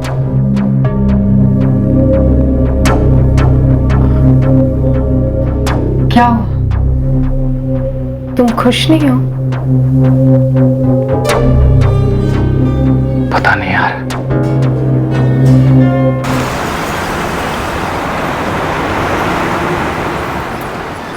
इस रीना मैडम का कोई कारण नहीं बन रहा है अपने हस्बैंड को मरवाने का। कितने दिन पीछा किया तूने? पूरे 4 दिन पीछा किया साहब। और आप लोगों को कुछ मिला फोन रिकॉर्ड से? नहीं, लेकिन पीटर, उसके पास कोई दूसरा फोन भी तो हो सकता है, खुफिया। साहब ऐसा है ना, ये कोई अफेयर का मामला होता तो इतना दिन तक तो खुफिया नहीं रह पाता। ये लड़की राधिका गाय लड़की थी मैडम, एकदम सीधी। मुझे तो लगता है इसका टिकट फोकट में कट गया। कोई बॉयफ्रेंड ना सर, हम लोग रीना जायसवाल को पिछले 4 दिन से ट्रैक कर रहे हैं, पर कुछ भी हाथ नहीं लग रहा है। राधिका की तरफ से भी सेम सर। और ऑफिस का स्टाफ? नो सर, कुछ भी नहीं। कत्ल के दौरान किसी की भी सेलफोन लोकेशन क्राइम सीन के आसपास नहीं थी। और एक हैरत की बात सर, मैंने रायपुर और आसपास के हर एक हिस्ट्री शीटों को टैप किया, सुपारी की खबर थी ही नहीं कभी। इस कागज के टुकड़े पर जो हिसाब किताब किया गया है, क्या वाकई हमारे सवाल का जवाब इस हिसाब किताब में है? क्या यह महज एक कागज का टुकड़ा है और इस पर किया गया हिसाब किताब हमारी तहकीकात के हिसाब किताब को बिगाड़ रहा है? पैसा जाहिर सा मोटिव है, पर क्या वो लोग ऑफिस में आए, कत्ल किया और चले गए? चलो अगर मान भी लें कि ऐसा ही हुआ होगा, पर किसी भी बाहर वाले इंसान को इस बात का अंदाजा कैसे हो सकता है कि हरीश जायसवाल के ऑफिस में इतना ज्यादा कैश होगा? सुशांत? नहीं सर, सुशांत तो वापस ऑफिस में नहीं लौटा था, क्योंकि वॉचमैन उसे अच्छी तरह से पहचानता है। अगर सुशांत ऑफिस में वापस आया होता तो वॉचमैन बता देता। और वॉचमैन का कहना है कि उसने किसी भी बाहर वाले को जेएम पेंट्स के ऑफिस में आते हुए नहीं देखा। तो फिर ये दोनों कत्ल किसने किया? वक्त बीत गया, सबकी जिंदगियां फिर से पटरी पर आ गईं। सुशांत अब रीना जायसवाल के लिए बिजनेस मैनेज करने लगा। रीना और उसका बेटा आदित्य हरीश की मौत से बुरी तरह से छलनी हुए थे, लेकिन वक्त के साथ चलने के अलावा और कोई रास्ता भी तो नहीं था। मालती भी अपनी इकलौती बेटी को खोकर बेहद दुखी थी, पर वक्त के साथ अपने आप को संभालने की कोशिश कर रही थी। Yes sir, you are right, but company की इमल्शन के बिना हम लोग बेस डील नहीं ऑफर कर सकते। यस, पर आपके लिए वही बेस डील होगा जो। हाँ पांडे जी, हाँ आप टेंशन मत लीजिए, आप कैश पेमेंट भी कर सकते हैं। कितना कैश है आपके पास? शाम को एक ऑफिस में हुआ डबल मर्डर अब तक सुलझ नहीं पाया था। पुलिस को डाउट पहले से दफ्तर के अंदर के माहौल पर था। विशाखा, रेणुका, निशा और सुजाता, ये 4 हुए और 5वीं राधिका। और सुशांत को मिलाकर 6। अब जरा इन फिगर्स को देखो। 9 लाख, 4.5 लाख, 3 लाख, 1 लाख और 40,000। क्या ये एम्प्लॉयज की सैलरी हो सकती है? अगर है तो ये 40,000 पियन राधिका की सैलरी हो सकती है पर ईयर। पॉसिबल? 1 लाख रुपए सैलरी किसकी हो सकती है? क्योंकि मैंने वहां देखा है, उन लड़कियों से बात की है मैंने, कोई भी लड़की ऐसी नहीं लगती जिसकी पर एनम सैलरी सिर्फ 1 लाख रुपए होगी। इतनी कम सैलरी में काम करना थोड़ा मुश्किल लगता है। हिसाब किताब कुछ ठीक से बैठ नहीं रहा। स्टाफ के लोगों के कॉल रिकॉर्ड्स तो क्लियर आए हैं सर। फिर भी सबके फोन सर्विलेंस पे डालो। हो सकता है खुद ना किया हो, किसी से करवाया। एक फोन कॉल पूरी साजिश का पर्दाफाश कर सकता है।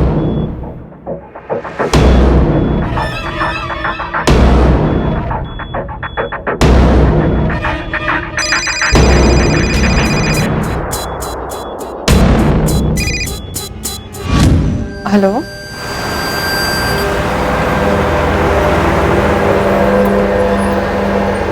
अरसे बाद मुझे लगा हवा हो गई हो तुम। वो जावेद भाई, मुझे काम की सख्त जरूरत है। मैंने अभी अभी लोगों को रखी है, जगह नहीं है। पर तुम आए हो तो तुम्हें रख लो, लेकिन सैलरी ज्यादा नहीं दे पाऊँ, जिससे हमेशा तुम्हें प्रॉब्लम होती है। फिर भी मतलब कितना दे पाओगे? मजबूरी है जावेद भाई।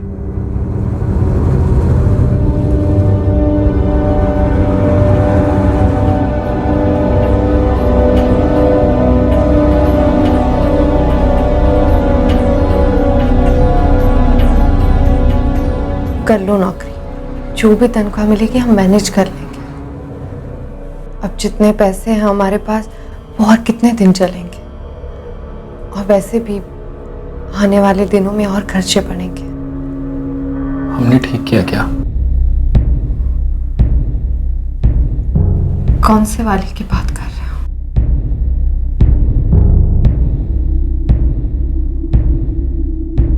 गुनहगारों में पछतावे की लहरें गुजर रही थी, पर उनकी ग्लानि का कारण एक से ज्यादा लग रहा था।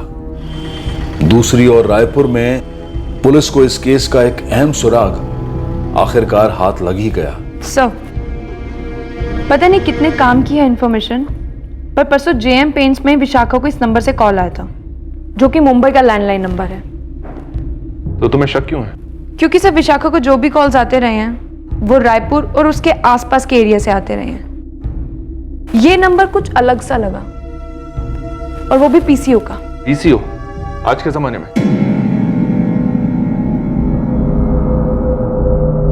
विशाखा, डरिए मत। हमने आपको यहाँ एक फोन कॉल के बारे में पूछने के लिए बुलाया। परसों आया था तुम्हें ये कॉल, तब तुम शायद ऑफिस में थी। मुंबई के पीसीओ का नंबर है।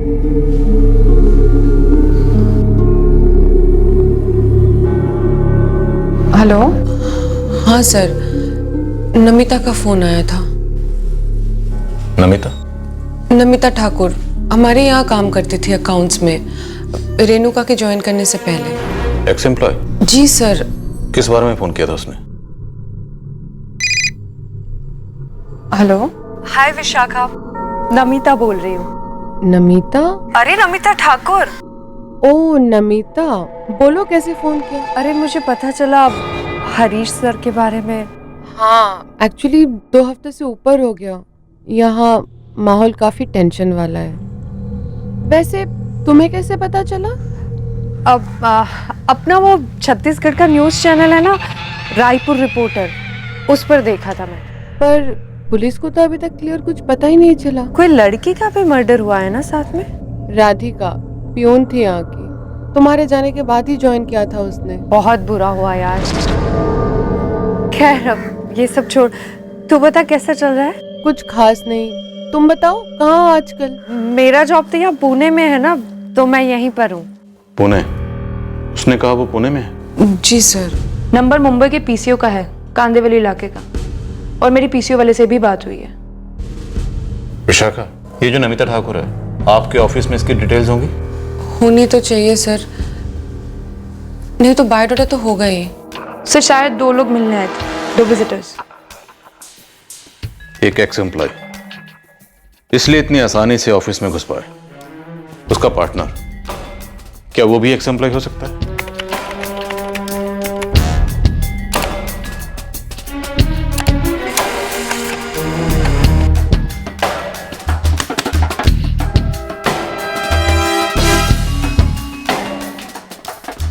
क्या हुआ, सब ठीक है? हाँ सर।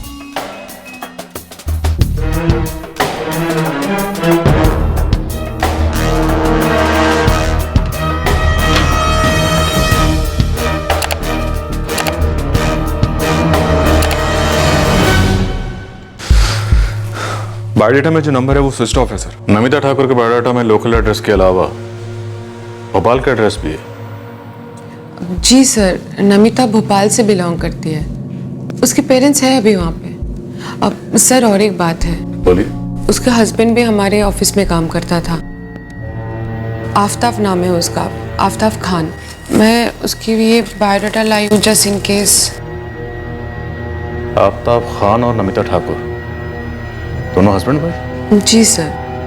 करता क्या था ये आफ्ताब खान आपके ऑफिस में? सर आफ्ताब हमारे ऑफिस में मार्केटिंग मैनेजर था, जिसकी जगह पे अभी सुशांत सर आए हैं। ये 2 साल पहले की बात है? जी 2 साल पहले की बात है। आफ्ताब और नमिता ने हमारे ऑफिस में 1 साल तक काम किया था। दोनों ने एक साथ जॉब छोड़ी थी? हाँ सर। क्यों? वो मुझे नहीं पता।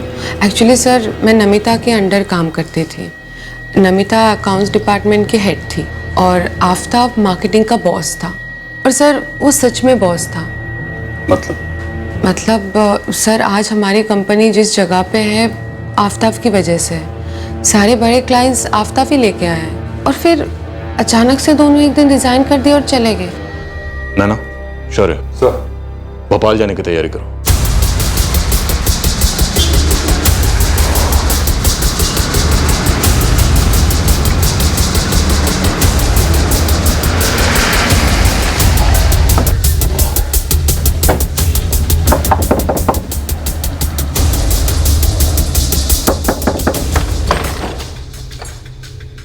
जी नमिता ठाकुर यहीं रहती हैं?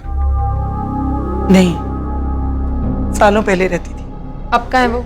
मुझे नहीं पता और पता करना भी नहीं। हमने उसे अपने दिल से, अपनी यादों से निकाल दिया है। लेकिन इस वक्त हमारा उससे मिलना बहुत जरूरी है। तो जाइए, ढूंढिए उसे, जो करना है कीजिए, हमें तक न कीजिए बस। हम आप लोगों को तंग नहीं कर रहे, सिर्फ नमिता तक पहुंचने की कोशिश कर रहे हैं। बेटी है आपकी, सिर्फ बेटी को बचाने की कोशिश हो रही है या अपने आप को भी? दयानंद जी, ये कोई छोटा मोटा जुर्म नहीं है, डबल मर्डर हुआ है। आप हमें धमकी दे रहे हैं खून के इल्जाम में फंसाने की? देखिए, हमसे जो गुनाह हुआ है उसके लिए कोई भी सजा काफी नहीं। खुद ऊपर वाला भी हमें माफ नहीं कर सकता। 3 साल पहले एक छोटी सी चिट्ठी छोड़ गई हमारे नाम। मैं मुंबई जा रही हूं, आफ्ताब खान से शादी कर रही हूं। आफ्ताब खान, तब से आज तक हमारी एक बार भी बात नहीं हुई। ये आपका घरेलू मामला है और इसके बारे में हम कुछ नहीं कर सकते, लेकिन इस वक्त हमें आपकी बेटी नमिता और आफ्ताब की तलाश है। हमें नहीं मालूम वो कहाँ है। हमारी इंफॉर्मेशन के हिसाब से वो लोग मुंबई में हैं और हमें उन लोग की तस्वीर चाहिए।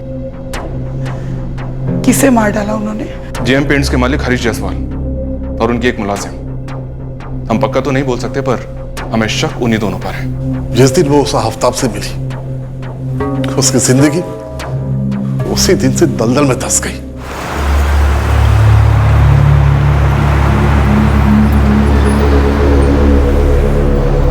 जी, कितने का रिचार्ज? 50 का।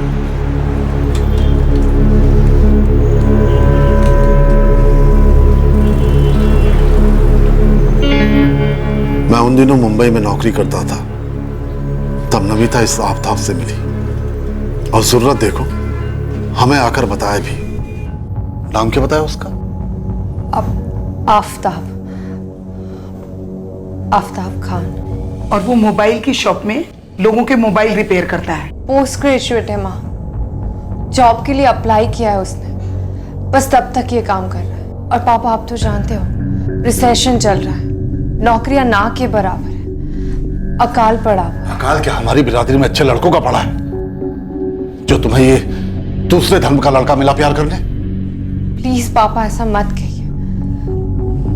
मैं और आफ्ताब एक दूसरे से प्यार करते हैं, शादी करना चाहते हैं और हम दोनों ये तय कर चुके हैं। रहता कहाँ है तुम्हारा ये आफ्ताब?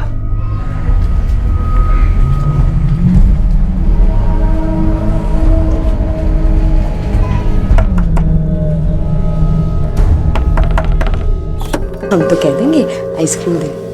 जी ये आफ्ताब खान यहीं रहते? जी कहिए क्या काम है? मिलना है, घर पे है तो बुलाओ जरा। 1 मिनट, जा अंदर जाके खेल। हाँ जा, अम्मी आ रही है, जा। जी वो तो अभी दुकान पे गए हैं। उनके माता पिता से बात हो सकती है? जी वो लोग तो यहाँ नहीं रहते, पर काम क्या है आपको? आप मुझे बता सकते हैं, मैं उनकी बीवी हूँ। क्या आफ्ताब खान शादीशुदा है? जी शादीशुदा है तो मेरी बेटी को शादी के लिए क्यों पूछ रहा है वो? क्या तुझे मालूम था ना कि उसकी शादी हो चुकी है? वो एक शादीशुदा आदमी का घर तोड़कर अपना घर बसाएगी? उसका एक बच्चा भी है, उस शाजिया से फुट फुट कर रो रही थी मेरे सामने जब मैंने उससे कहा कि आफ्ताब ने तुझसे शादी के लिए पूछा है, क्यों कर रही है ऐसा? सुनिए, हमें यहाँ मुंबई में आना ही नहीं चाहिए था। चलिए हम वापस भोपाल चलते हैं। बेटी खुद पे रहम कर, इतनी मेहनत से इतनी पढ़ाई लिखाई की, तेरे सामने एक बहुत अच्छी जिंदगी हो सकती है, तो क्यों ऐसे में फंसना चाहती है? उसकी खामोशी बहुत कुछ कह रही थी, पर हम समझ ही नहीं पा रहे थे कि उसकी ऐसी क्या मजबूरी थी जो हमारी बेटी ऐसा गलत फैसला ले रही थी और हम भोपाल लौट आए। पर उसकी जिद कहां रुकने वाली थी। यहां 1 साल उसने जॉब किया, फिर एक दिन बस चिट्ठी देकर गायब। जिस तरह उसने हमें अपनी जिंदगी से गायब किया, उसी तरह हमने उसे अपनी यादों से, अपने दिल से गायब किया है। नमिता ने आपको कभी फोन किया है? नहीं। आफ्ताब की पहली बीवी, उसका एड्रेस, फोन नंबर कुछ रखा है आप लोगों ने?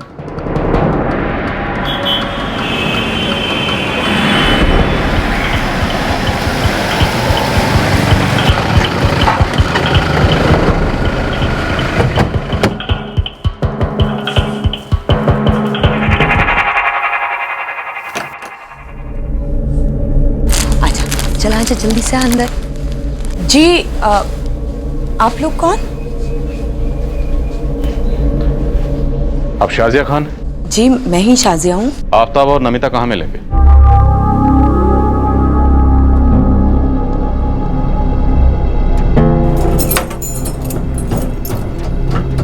शाजिया जी हम रायपुर से आए हैं, क्राइम ब्रांच। आफ्ताब और नमिता कहाँ मिलेंगे? जी आफ्ताब मेरे शौहर हुआ करते थे कभी, पर अब उनके बारे में मेरे पास कोई जानकारी नहीं है। देखिए हम एक केस के सिलसिले में यहाँ आए। रायपुर में एक डबल मर्डर हुआ है। हमें शक है कि आपके शौहर आफ्ताब और ये नमिता दोनों इसमें शामिल हैं। आप बता सकती हैं इस समय वो कहाँ रहते हैं? जी वो यहाँ नहीं, चंद्रा नगर रहते हैं, पास में ही है।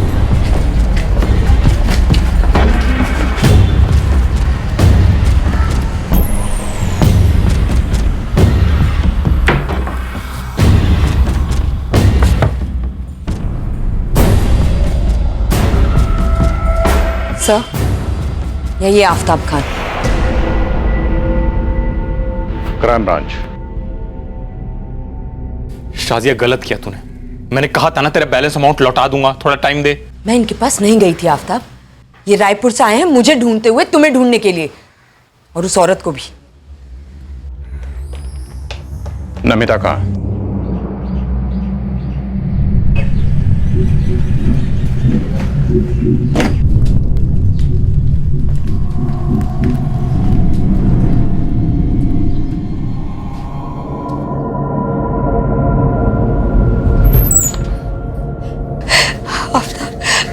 मुझ में क्या कमी है? मैंने कब कहा तेरे में कमी है शाजिया? मैं नमिता से प्यार करता हूँ, शादी करना चाहता हूँ उससे। और मुझसे प्यार नहीं करते? वो तो नमिता के मिलने से पहले ही खत्म हो गया था। और अब्दुल, हमारा बेटा अब्दुल, ये तुम्हारे लिए कोई मायने नहीं रखता। अरे वो कैसी औरत है, उसका दिल है या बर्फ खाना। और वैसे भी एक औरत का घर उजाड़कर दूसरी औरत का घर कैसे बच सकता है? देख, ड्रामा मत कर शाजिया, तलाक दे रहा हूं ना बकायदा।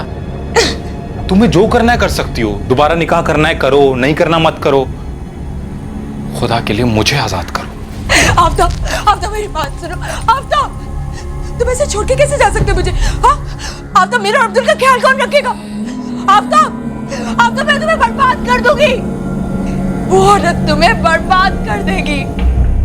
नमिता ठाकुर और आफ्ताब खान, तुम दोनों अपने आप सब कुछ सच सच बताओगे या तुम दोनों को पहले इस बात के सबूत दूं कि 5 अक्टूबर की शाम को तुम लोग रायपुर के राजवीर कॉम्प्लेक्स में हरीश जायसवाल के जेएम पेंट्स के ऑफिस में गए थे? जी नहीं, मैं कबूल करता हूं कि हरीश का कत्ल हम दोनों ने किया था और उस लड़की का भी जिसका नाम हमें मालूम नहीं। क्यों? मैं बहुत परेशान हो गया था सर। एक तरफ शाजिया 5 लाख का नान नफका मांग रही थी अपने और अब्दुल की देखभाल के लिए, दूसरी तरफ हम दोनों नई जिंदगी शुरू कर रहे थे। तुम दोनों पोस्ट ग्रेजुएट हो ना? जी, और हम दोनों ने जी तोड़ मेहनत की थी हरीश के लिए। मैं अपना खून जला जला कर हरीश के लिए क्लाइंट्स लाता था, लेकिन वो क्या? जो मेरा हक था वो उसने कभी मुझे दिया नहीं।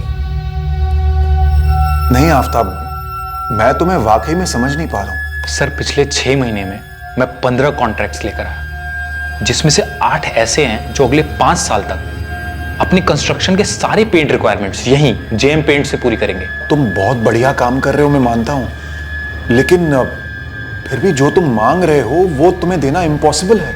सर, 1 साल पहले का टर्नओवर और आज का टर्नओवर कंपेयर कर लीजिए। किराने की दुकान से सुपरमार्केट बना दिया मैंने कंपनी को, और मांग क्या रहा हूं, प्रॉफिट का छोटा सा हिस्सा। लेकिन मेरे भाई, ऐसे काम नहीं होता है ना। देखो, मैंने तुम्हें सैलरी पर हायर किया और ये इक्वेशन चेंज नहीं होगा।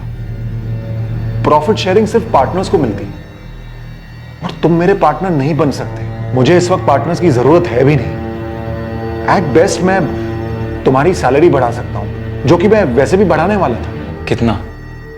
2000 रुपए, फिर एक 5000 का बोनस। सर, एक ऑर्डर जो मैं आपके लिए लाता हूं मिनिमम 10 लाख का होता है। बस Aftab, this discussion is over. क्या बोला? ऊपर से शाजिया पुलिस और कोर्ट की धमकियां दे रही है। पता नहीं क्या चाहती हो। बर्बाद करना चाहती है हम दोनों को, और क्या। ऊपर से एहसान फरामोश हरीश निचोड़ रहा है मुझे। मैं माँ बापा से भी नहीं पूछ सकती। आफ्ताब, सच बता, क्या तुम्हें लगता है कि मुझसे शादी करके तुमने गलती की? मैंने कई बार कोशिश की, उससे रिक्वेस्ट की, लेकिन वो अपनी पोजीशन से हिलने को तैयार ही नहीं था। सारे क्लाइंट्स फ्रॉम स्क्रैच मैं लेकर आया। अगर उसकी जगह कोई और होता ऐसी छोटी कंपनी का मालिक, तो मुझे तुरंत पार्टनर बना लेता। हरीश जायसवाल ने तुम्हें अपना पार्टनर नहीं बनाया, इसलिए तुम दोनों पार्टनर्स ने मिलकर उसे जान से मार दिया। हमें सिर्फ हमारे शेयर के पैसे चाहिए थे, जो हमें मिलने चाहिए। आफ्ताब की मेहनत तो थी, मैंने भी उनका पूरा अकाउंट डिपार्टमेंट सेटअप किया था, सारे सिस्टम्स प्रोफेशनली इन प्लेस बना दिए थे।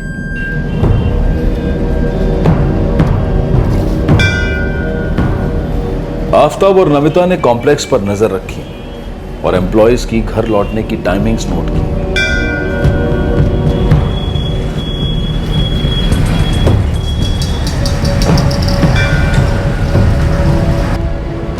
और नोट किया कि हरीश अक्सर काफी लेट घर जाता है, जो वो पहले से भी जानते थे।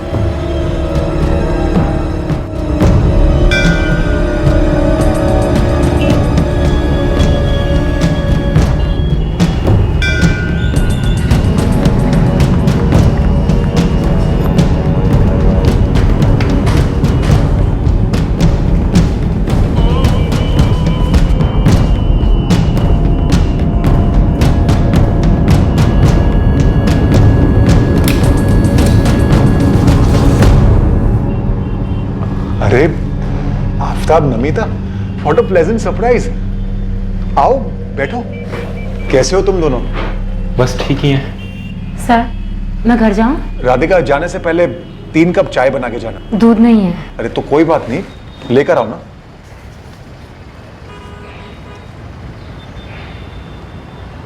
और बताओ, कैसे आना हुआ? कट टू कट बात करूंगा हरीश सर, हमें हमारे पैसे चाहिए। फिर वही घिसा पिटा रिकॉर्ड, वही पुराना झगड़ा।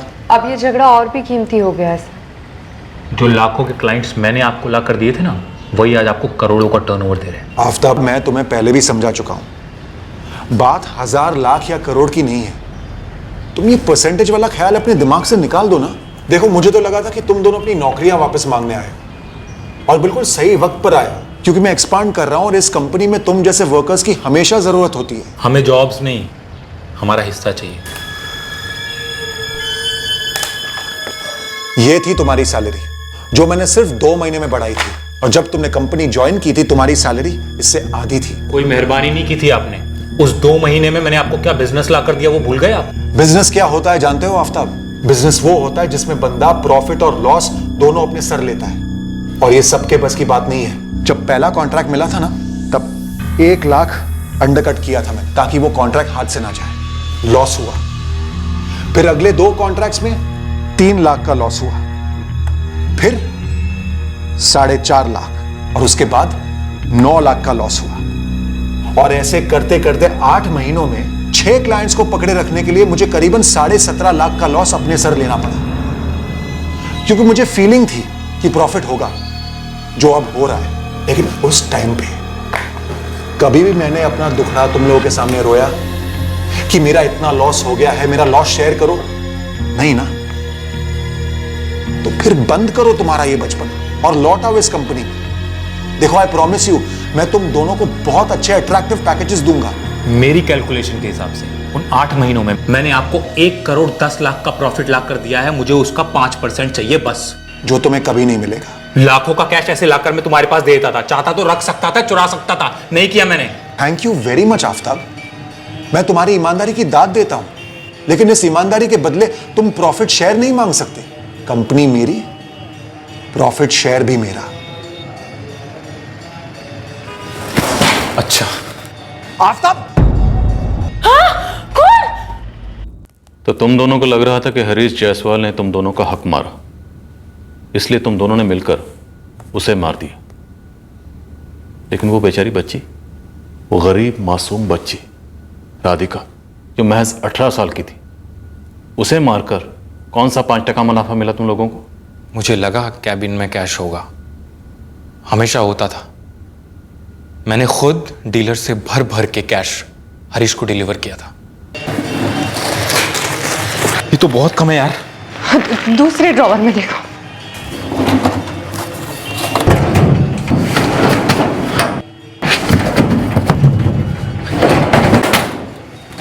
ये तो चिल्लर है यार। जब मैं कैश डिलीवर करता था कम से कम 5 लाख होते थे यहाँ पर। आफ्ताब, अब हमें निकलना होगा, कोई आ जाएगा। चलो। लंबे और कठिन सर्च के बाद पुलिस को उस नदी से मर्डर वेपन्स, देसी रिवॉल्वर और चाकू बरामद हुए जहां आफ्ताब ने उन्हें फेंका था। सारा स्टाफ इस डबल मर्डर की हकीकत जानकर बुरी तरह से हिल गया। मासूम राधिका का कोई दोष नहीं था। वो अपने मालिक और उसके मुलाजिम के बीच के झगड़े में बेवजह बलि चढ़ गई। उसे अनजाने में रोका गया था, अपने ही हत्यारों के लिए चाय बनाने के लिए।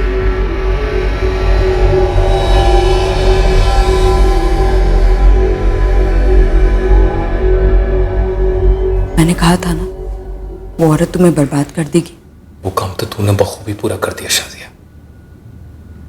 5 लाख की मांग की मुझसे, धमकियां दी मुझे। मैंने सिर्फ धमकियां दी थी, और तुमने दगा दी मुझे और हमारे बेटे को, और तुम मुझ पे इल्जाम लगा रहे हो। उस औरत ने तुम्हें बहकाया, तुम्हें कत्ल करने के लिए मजबूर किया, तुम्हारा साथ तक दिया। छोड़ ना, अब सड़ रहा हूं ना जेल में। खुश है ना तू?